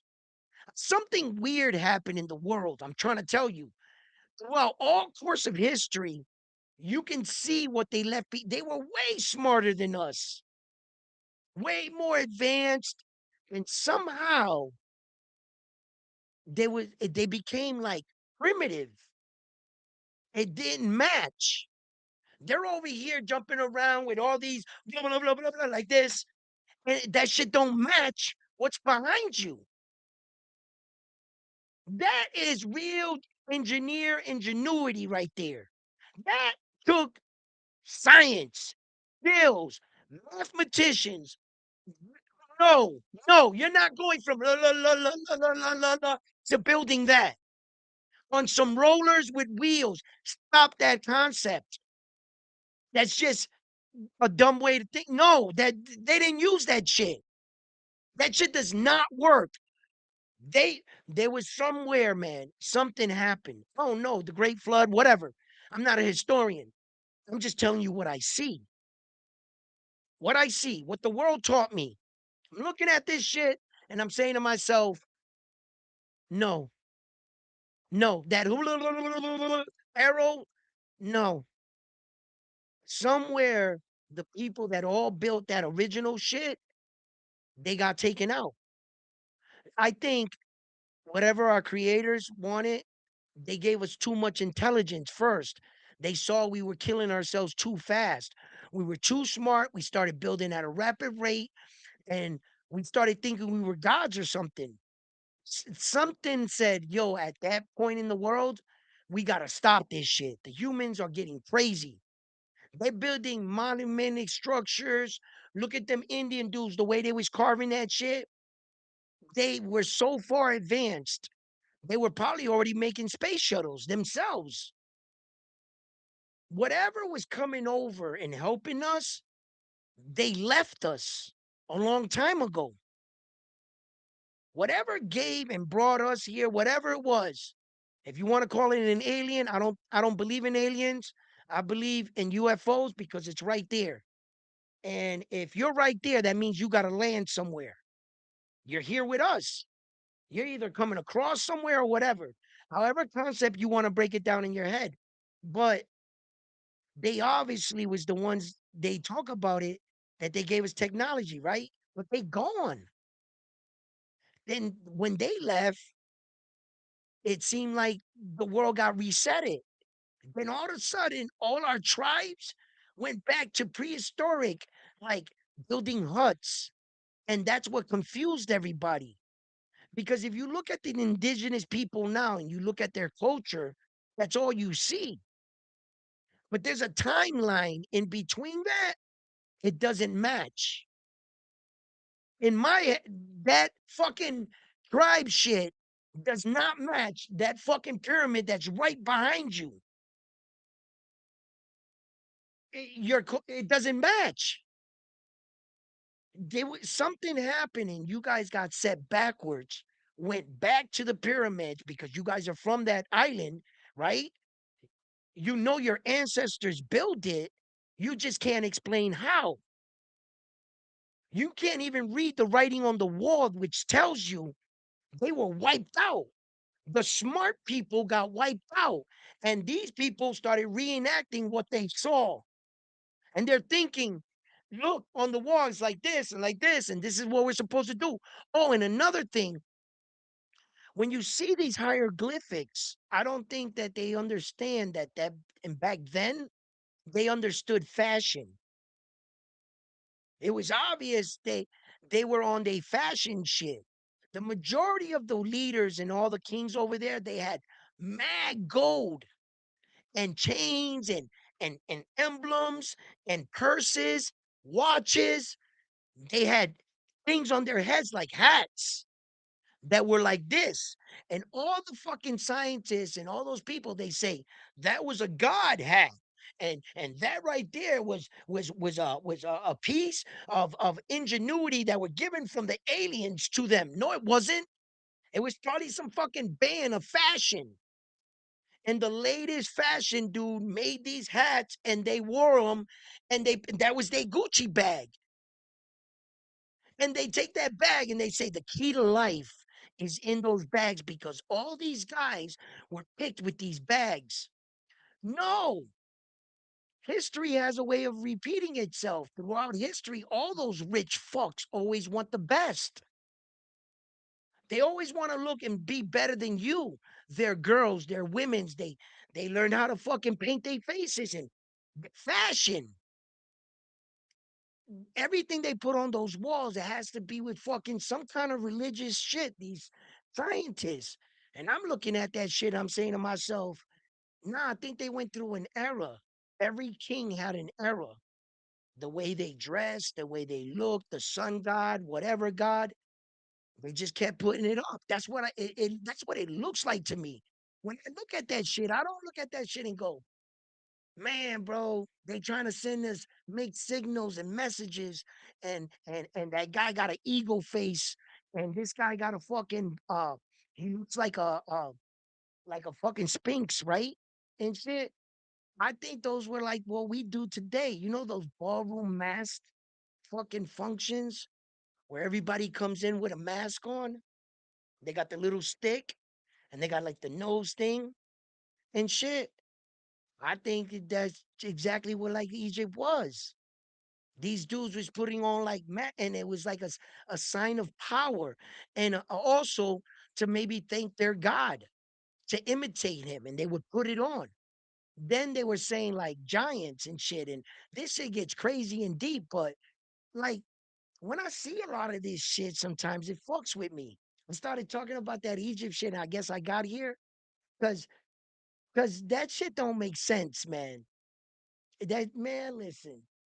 Why do we know so much about Egypt when Egypt is not where we should be looking?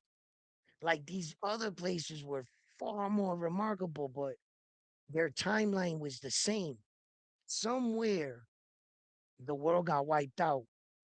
All them fucking smart dudes that did that shit, they're no longer here. And I think that our indigenous people is what throws us off. No, look, that's what they're supposed to look like. Look how they primitively make the hunts and the fire out there. That wasn't the guys that built them temples.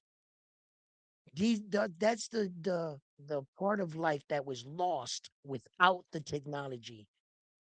It's like they set back the clock and made them like forced them to try to come up again. Like they started over. Yeah, because they were way smarter than us. And their warriors were way more better than our fighters today. I don't think there's a man alive today that can beat probably the weakest guy in their army. Don't fuck with the top guy. He's gonna kill you. We're talking about real killers, right? Men that really fought to live the next day. These guys are fighting with equipment on, gloves. Hell no. Them dudes, yeah, and I'm not talking about leave their sword in their hand. Take the sword out of his hand and put him in against our boxers. Our boxer's gonna get killed, bro. He's literally gonna bring him down to and snap his neck, type shit. Them dudes didn't fuck around back then. There was no, so nah. Plus the humans were bigger, stronger. No preservative. These motherfuckers can run. They were walking across continents and shit. Just listen, baby, I'll be back. I will travel a week in this direction to go to this mountaintop to pray. I will be back in a week's time. Like, no, you're not kicking his ass. They were way more skilled, trained. No, no, man. Nah, we're punks right now, dog. Hell no. It's like now it's like in boxing, right?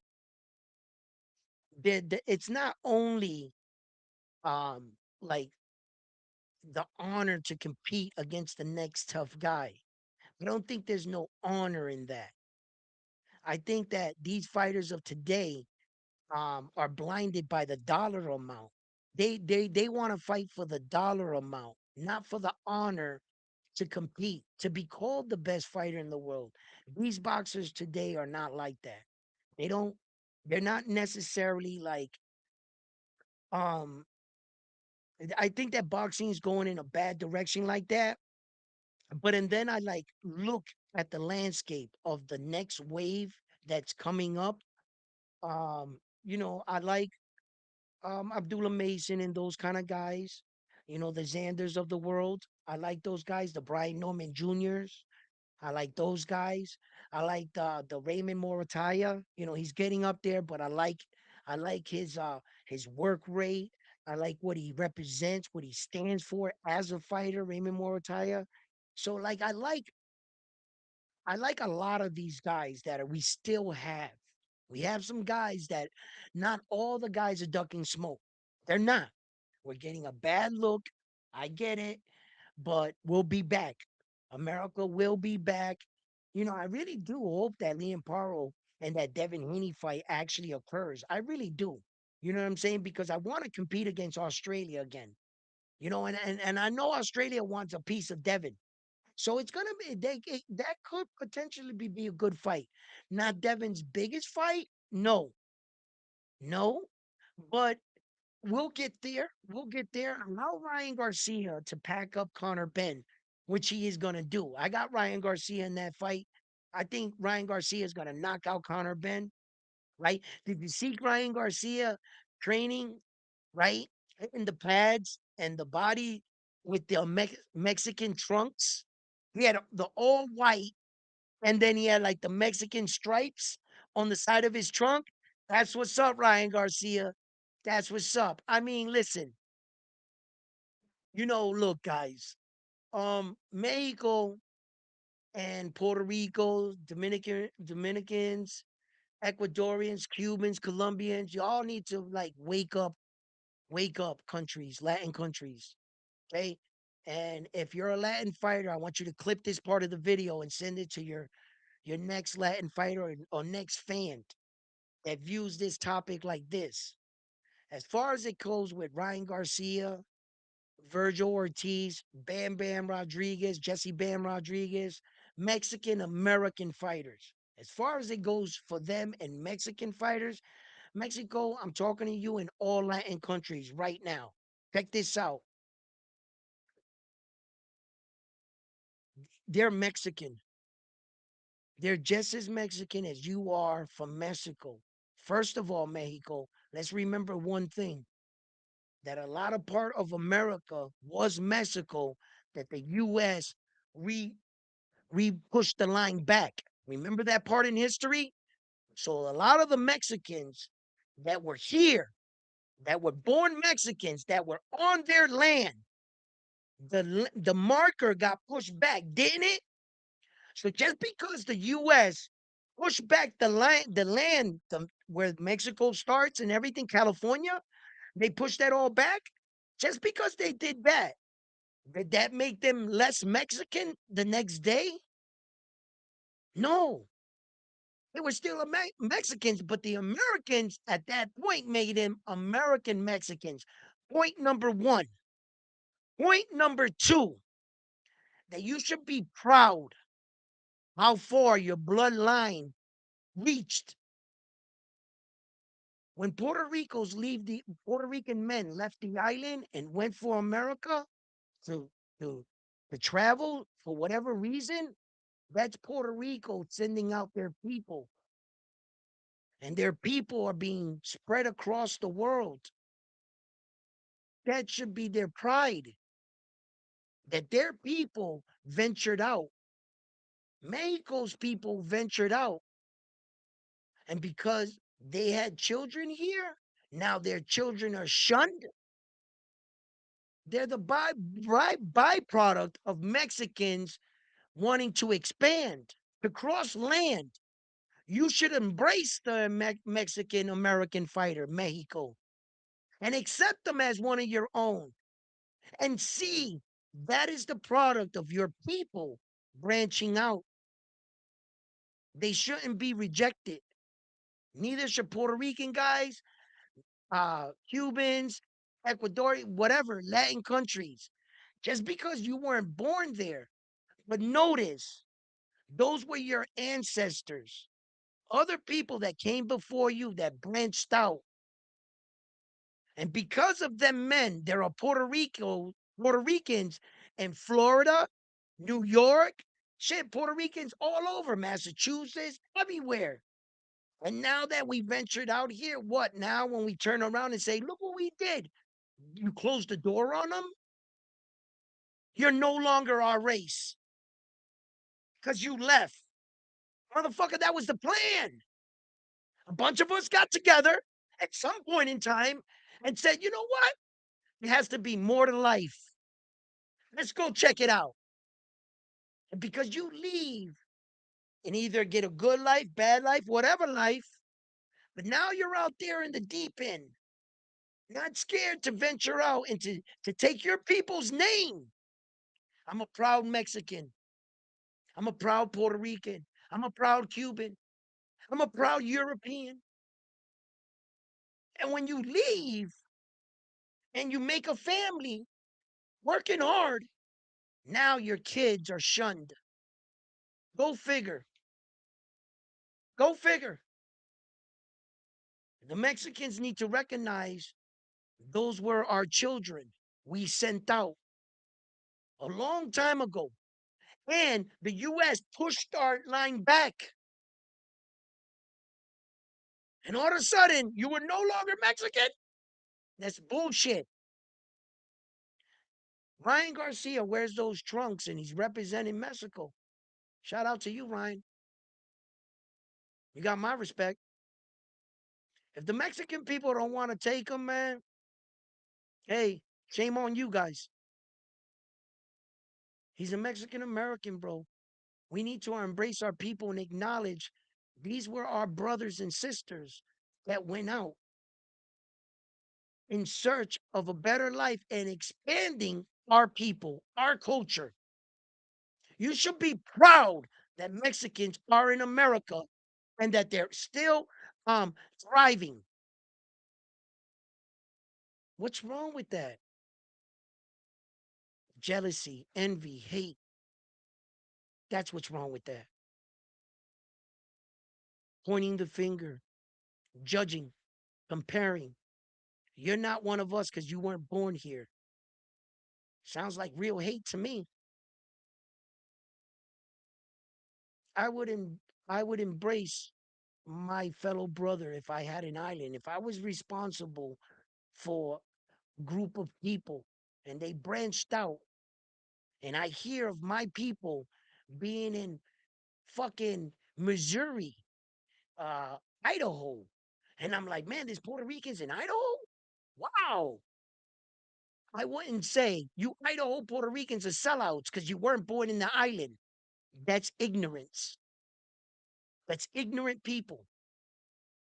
You just want to hold on to something like you got one up on us. No, my great, great, great, great, great, great, great grandfather left that island at some point to venture out, to travel.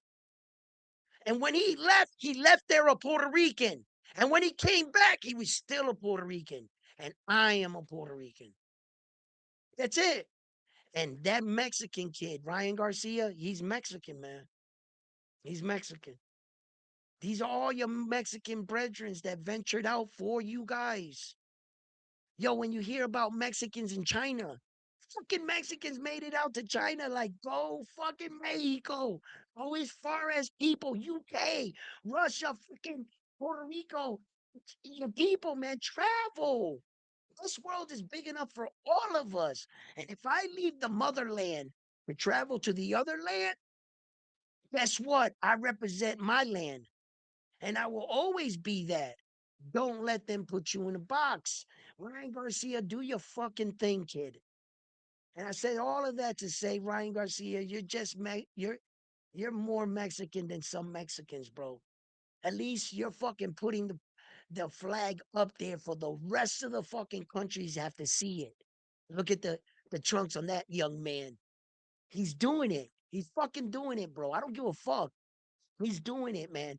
There's no better feeling. I love when I see Subiela, that flag. When I see this flag on the world stage, I fucking love that shit. I fucking love it, bro. I be sitting there, I be like, God damn, oh fucking people. You you're forced to look at it. Whether you like it or not, you're gonna fucking respect it. That's it. Que viva Puerto Rico, puñeta. You know what I'm saying? It's just like there's no greater feeling for me. It's we're competing. But I love all of you guys, man. I love every country, every flag, because you guys are the fucking shit. And I fucking mean that, bro. You guys push us. You guys push us to get better, man. Yo, after all this scrutiny, Devin, yo, someone's gonna get this Keyshawn Davis ass whooping. You know we could joke right now, right? But I feel sorry for the next person that fights Keyshawn Davis. I really do. He's gonna whoop his ass.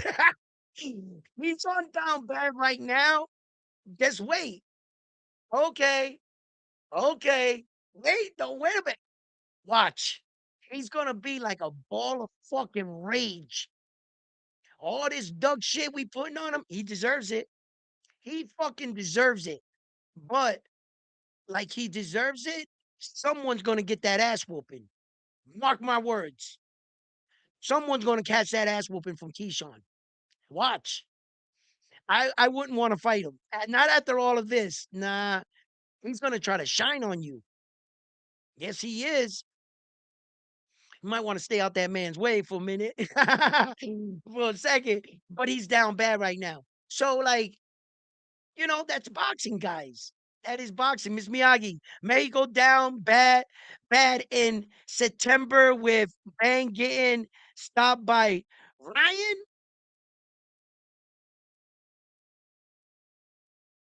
I mean, Ben. Yeah, Ben. Like Ben getting stopped by Ryan. I I think it might be early. I think the stoppage is going to be early. I think Ryan Garcia packs up Connor before 6. I think he packs him up before 6. If Connor's not carry, he can't take too many Ryan Garcia punches. You know, you know, I always like a fucking upset or something. But Ryan is strong, bro. Ryan is strong, man. Ryan's gonna pack up Connor. I think he packs him up within 6. I don't think Connor lasts 6. That's my opinion. That's my opinion. I think he's gonna pack that boy up. Um, Ryan's on some shit right now. He's on some shit. It was like, he needed that belt. He needed to get back into boxing. Ryan was real smart. And I talked about that a lot. He just comes with controversy. We all have mistakes. We all do dumb shit. As fighters, as adults and shit, we do hell of shit, right? But I think that Ryan Garcia is a good representative for Mexico. He got that belt and shit. I heard somebody try to say that the green belt is the Mexican belt. Nah, nah, no, it's not. No, it's not. Is not unless you say no Shocky Foster is Mexican, then I guess it will be, right? You know what I'm saying? But as far as like um WBC champions, isn't Dalton Smith the champion for the WBC? And Shocky Foster is the champion for the WBC, right? And Zepeda's the new one. So you got that one. Um Bruce Caron is also the WBC champion. There are more WBC champions around the board than there are Mexican WBC champions. As you're trying to say, no, the WBC be favoring the Mex. I'm like, bro, if you had something to back that with, I would believe you. But Bruce Caron's an American fighter. Oshaki Foster's an American fighter. Dalton Smith is a UK fighter. Like, what the fuck are we talking about? Okay, you got Ryan Garcia and you got William Cepeda. Calm down, guys. The brothers be like, no, WBC be showing the favoritism. I'm like, nah, no. Stop it, guys. Stop crying. Like, for real. I heard that. I heard that. I heard that all jumping around and shit. And then, like, isn't Sebastian Fundora? He's a Mexican. He's representing. He had a Mexican logo on his shit before Sebastian. Half and half. And he's the WBC champion. Like that shit died right there. The brother went on the show. He called in WBC favoritism. That's a Mexican belt. I was like, you got two okay Mexican fighters that got the belt. Calm down. You know what I mean? Like shit. Uh um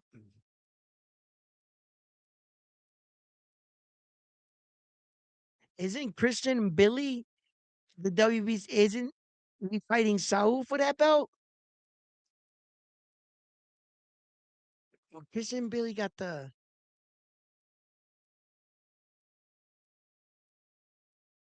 no, no, no, no, no, no, no.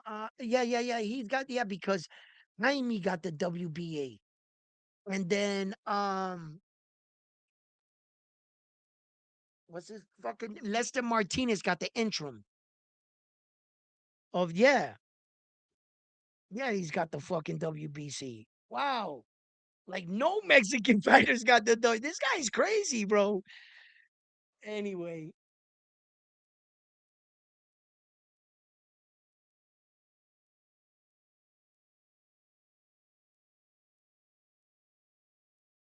fun fact: 140 pound Andy Hiroka can speak English, Japan, and Spanish. Yes, yes, yes. He speaks multiple languages, just like Connor Ben. Connor Ben speaks better fucking Latin than Ryan Garcia. He more Mexicano than Ryan Garcia when it comes to the language, and that fucks Ryan Garcia up. But that's all joking. Okay, Connor Ben, you learned the language. Your family had a couple dollars and they sent you to a couple good schools. Great education. But Ryan Garcia is 100% more Mexican than you'll ever be.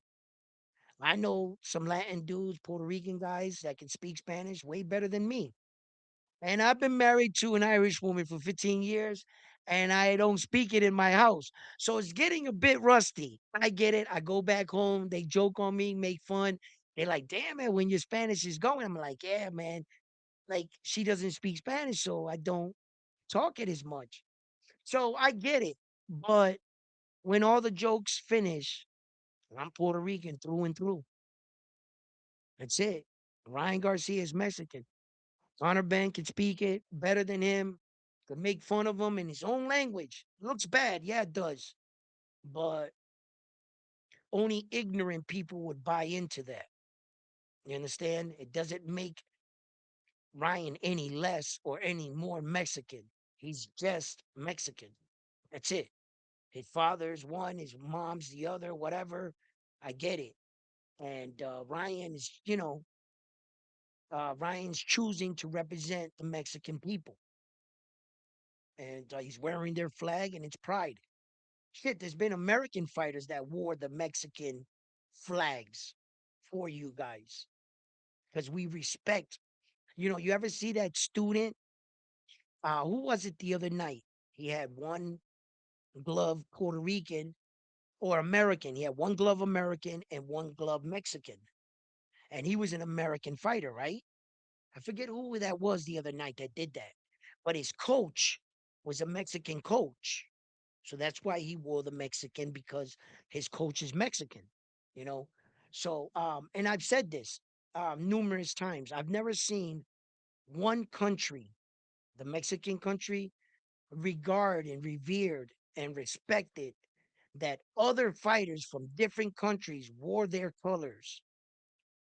When's the last time you seen an American do wear the Soviet Union Russian patch? Never. How about an American wearing a Japanese patch? How about an American wearing a Chinese patch? How about a Mexican wearing a Japan patch? What about, have you ever seen a Russian come out in Japan colors and the Japan logo? No. But I've seen Russians come out in Mexican colors. I've seen Americans come out in Mexican colors. I've seen UK fighters come out in Mexican colors. I've seen a lot of other countries come out fighting a Mexican and wear Mexican colors in the fight over and over. I've never seen a country revered for their purity in a sport, in boxing. They are highly respected, highly regarded, always in the fight. Mexico, good fighting boxing country. Good, good, good, good culture. Just like US. You know, we need these other countries to be giants too. They're one of the giants. UK, big, rich boxing culture, fighters. You know, fighting goes on a long time. The history of boxing in the UK, good boxing, rich. Not every country is privileged to that. Some countries are now starting to catch up. A lot of these countries were behind the time for a long time when it came to elite coaching, things like that. And it's real good to see American fighters, coaches branch out. Puerto Rican coaches went out to Dominican Republic. They're training Dominican fighters.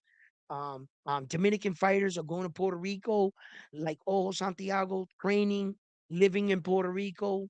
And it's great. It's great. You got these American trainers that moved out to Japan. They've been out in Japan for years.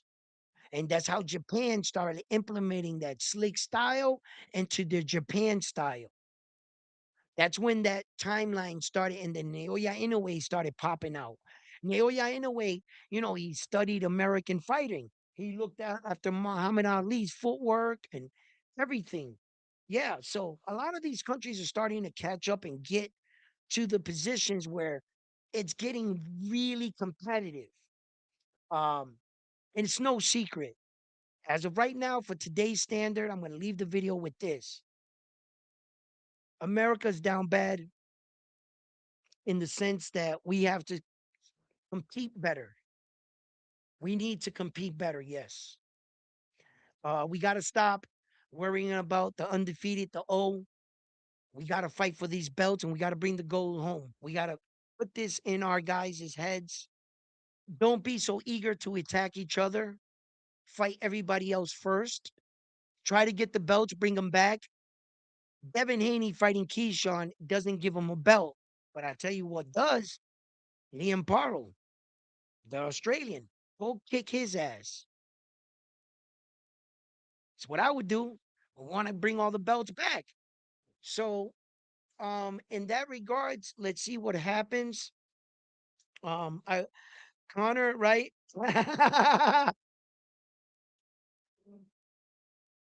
Yo, listen.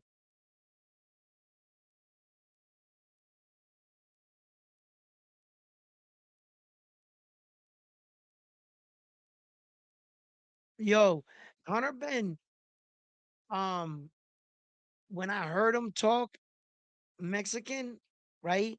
Latin anyway, um, I thought that was AI at first. I didn't know he was that fluent like that. Nah, I thought like he like mimicked the words and they filled it in. You know how AI is now. AI is crazy. You know what I'm saying? The other day I saw fucking Donald Trump smacking all the world leaders. Like shut the fuck up, like on AI shit. And it's AI's gone crazy. So when I saw him talking Latin, Connor, at first really thought it was like some AI shit. Like I heard of him, like okay, for instance, I heard Kobe Bryant speaks like multiple languages, like fluently. Kobe Bryant. But until the day I actually heard him speak French, fucking Italian, Latin, I've heard Kobe Bryant talk that shit and sit down with people like networks from that country and have like full conversations. Kobe, when I saw that, it fucked me up because I was like, oh shit, it was weird to hear Kobe talk like that, right? So that's kind of like with Connor Ben. Like when I saw that, I was like, nah. And then they were like, no, that's Connor Ben talking. I'm like, yeah, right. And sure enough, it was him. I was like, oh shit. It's funny when these athletes do other things and you just assume, oh, he's just a boxer. He's a guy that gets his head punched in. What does he know? Right? These guys are educated. Son, they're smart. And um, some of these guys are like really smart, like real smart. I don't know if you guys know this, but that kid, Alan David Picasso, he doesn't need to box. He's got like real degrees. Like he's real smart. Like real smart. Alan David Picasso, that fought in the way, that Mexican kid, he's got like he can walk away from boxing today. He'll be okay. He'll start a job like his pay will start probably like 150,000 starting for what he does. That kid is smart, smart, like real smart. Yeah, there's some boxers that were like really smart, you know, and multiple languages and shit. Just don't read the book by its cover. Don't think because these guys all they do is punch their faces in that these guys can't read or write. No, Floyd Mayweather can't read or write. That's apparent, right? But that's not where his genius was. He wasn't book smart. He couldn't build you a rocket, but make no mistake, he was a genius. Floyd, he was just a genius in fighting. Ain't no Harvey Lee graduate gonna, read a book and whoop Floyd's ass. What is all that math gonna do for you? But Floyd, make no mistake, fucking genius in the ring. That's where his brilliance lied. Different kind of geniuses in this world. But don't read a book by its cover. Thank you, fight fans, for tuning in here at Round One Sports TV, where we can talk boxing, but we talk about a little bit of everything. Hope you guys enjoyed and shit. You know, uh, just talking about like other things too. Not just the only thing I won't talk about politics and religion. It's only two things we will never talk about on my show. So the two topics that go nowhere. It's just too many opinions about that, and they're not good topics. So always try to avoid those topics. Uh, People are ready to die for their God. Don't do it. Don't talk about religion, and government is the same thing. I don't like talking about governments, none of that shit. But we can talk about weird shit like the Egyptian pyramids and all that stuff. And it's just funny how the world works. You know that the world was broken back then and it is now because of how things are. Just look back and you be like, nah, they tell us that these are the eighth, ninth wonders of the world. You see somewhere else and you go, no, it's not. That shit looks like it got put together by a 10-year-old kid with Legos, and this is real art over here. How could this be the most famous? It's like shit like that. It just makes you go, Like the world is broken. Jake Paul is not the best boxer in the world. Somehow he's getting $30 million a fight.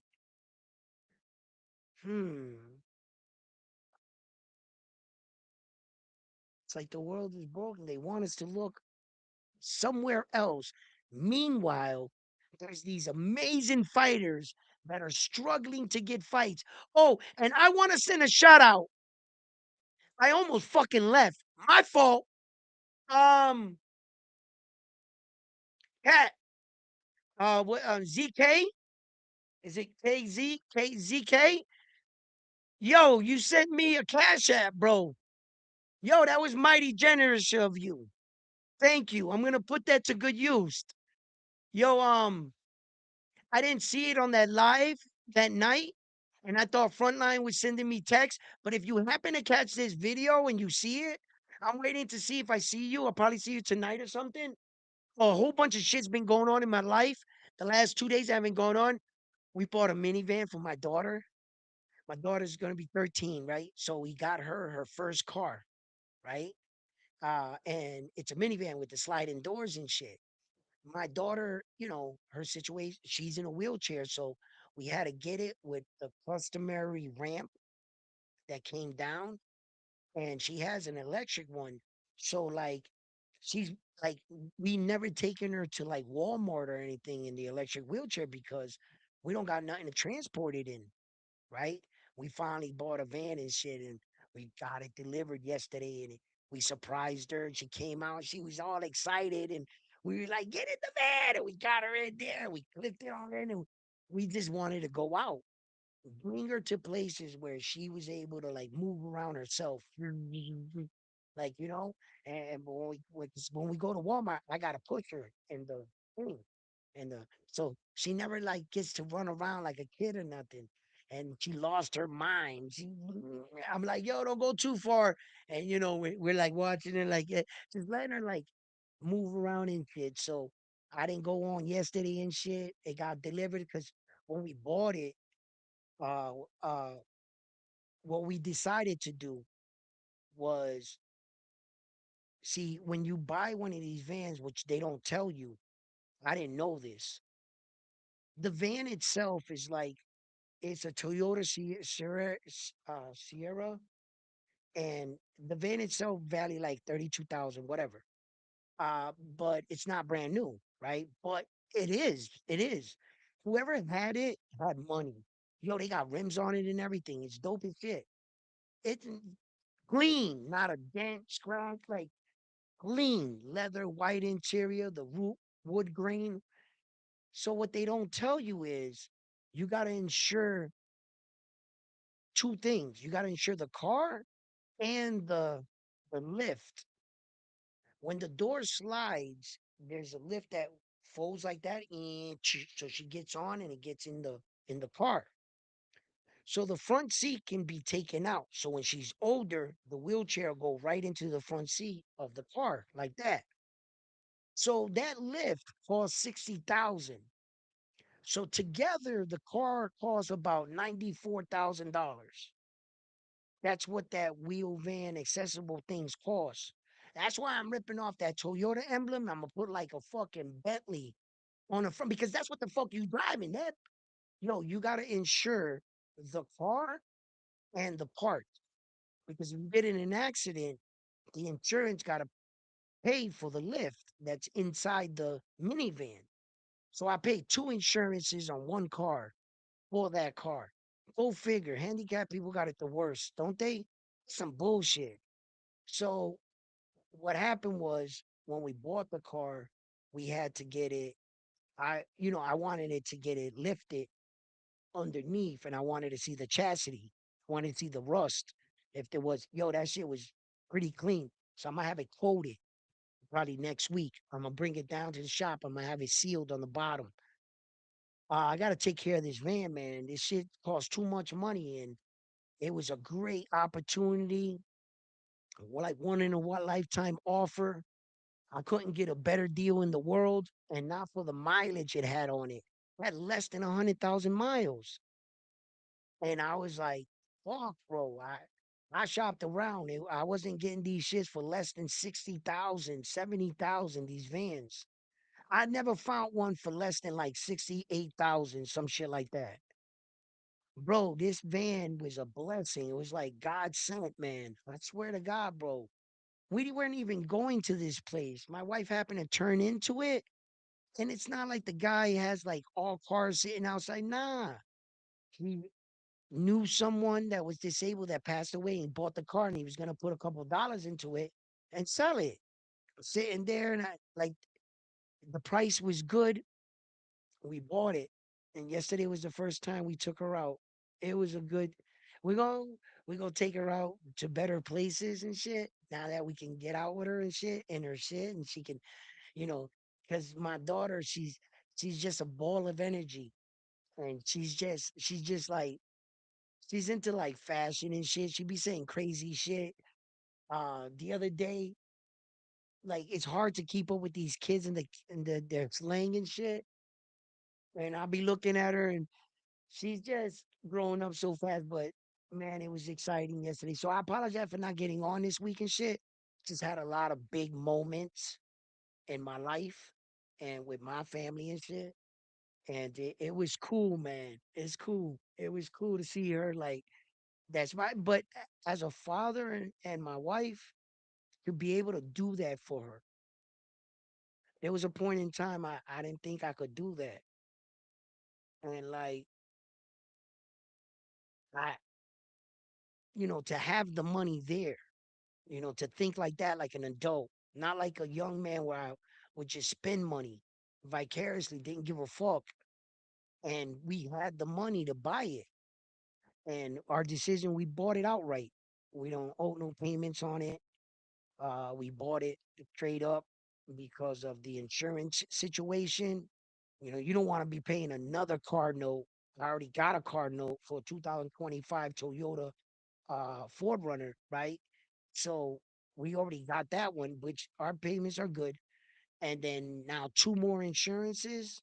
And then if we didn't pay this one all off, another car payment on top of it, we had the money there. We was like, all right, cool. We're gonna get that. And my wife paid for it. And I was like, that right there that was big. To be able to do that for her, that was big. Yeah. So yo, anyway, I don't want to bore you with my stuff, but I just want to fill you in. Like, yo, what's up, round one? Why didn't you come on yesterday? And you guys know I don't do Mondays. I never do Mondays. But these last few Mondays I've been sneaking them in, because my wife, but that's supposed to be our day. So, and I get everything done, the yard work, all that shit in my house. I get outside, I do all that shit. There's always got to be days I got to take care of all my shit. So I just explain in a little bit about my everyday. It's like my everyday shit, you know. And yesterday was a big one. It was a big one in my family. And I hope you have a blessed day. I hope you and your loved ones and you're able to do something. And it's nothing, man. It's nothing like putting a smile on them kid face, man. Sometimes, man, that surprise, man, that shit was priceless. Yeah, it was, man. And I know, like, and she knows. Nah, this is your whip. We're gonna use it now to bring you places, but you will slowly transition to this car. So that was big. So she's 13. She got her own whip. Didn't have my own whip when I was 13. My parents didn't buy me a car. She's doing a lot better than I was. You know what I mean? So fight fans, love yourselves. God bless. And I'm on to the next one after this one here at Rowland Sports Talk. Peace. Don't forget to hit that like button. Hit that like button for me. Peace. Everybody in the building, chat family. See you guys on the next one. Everybody.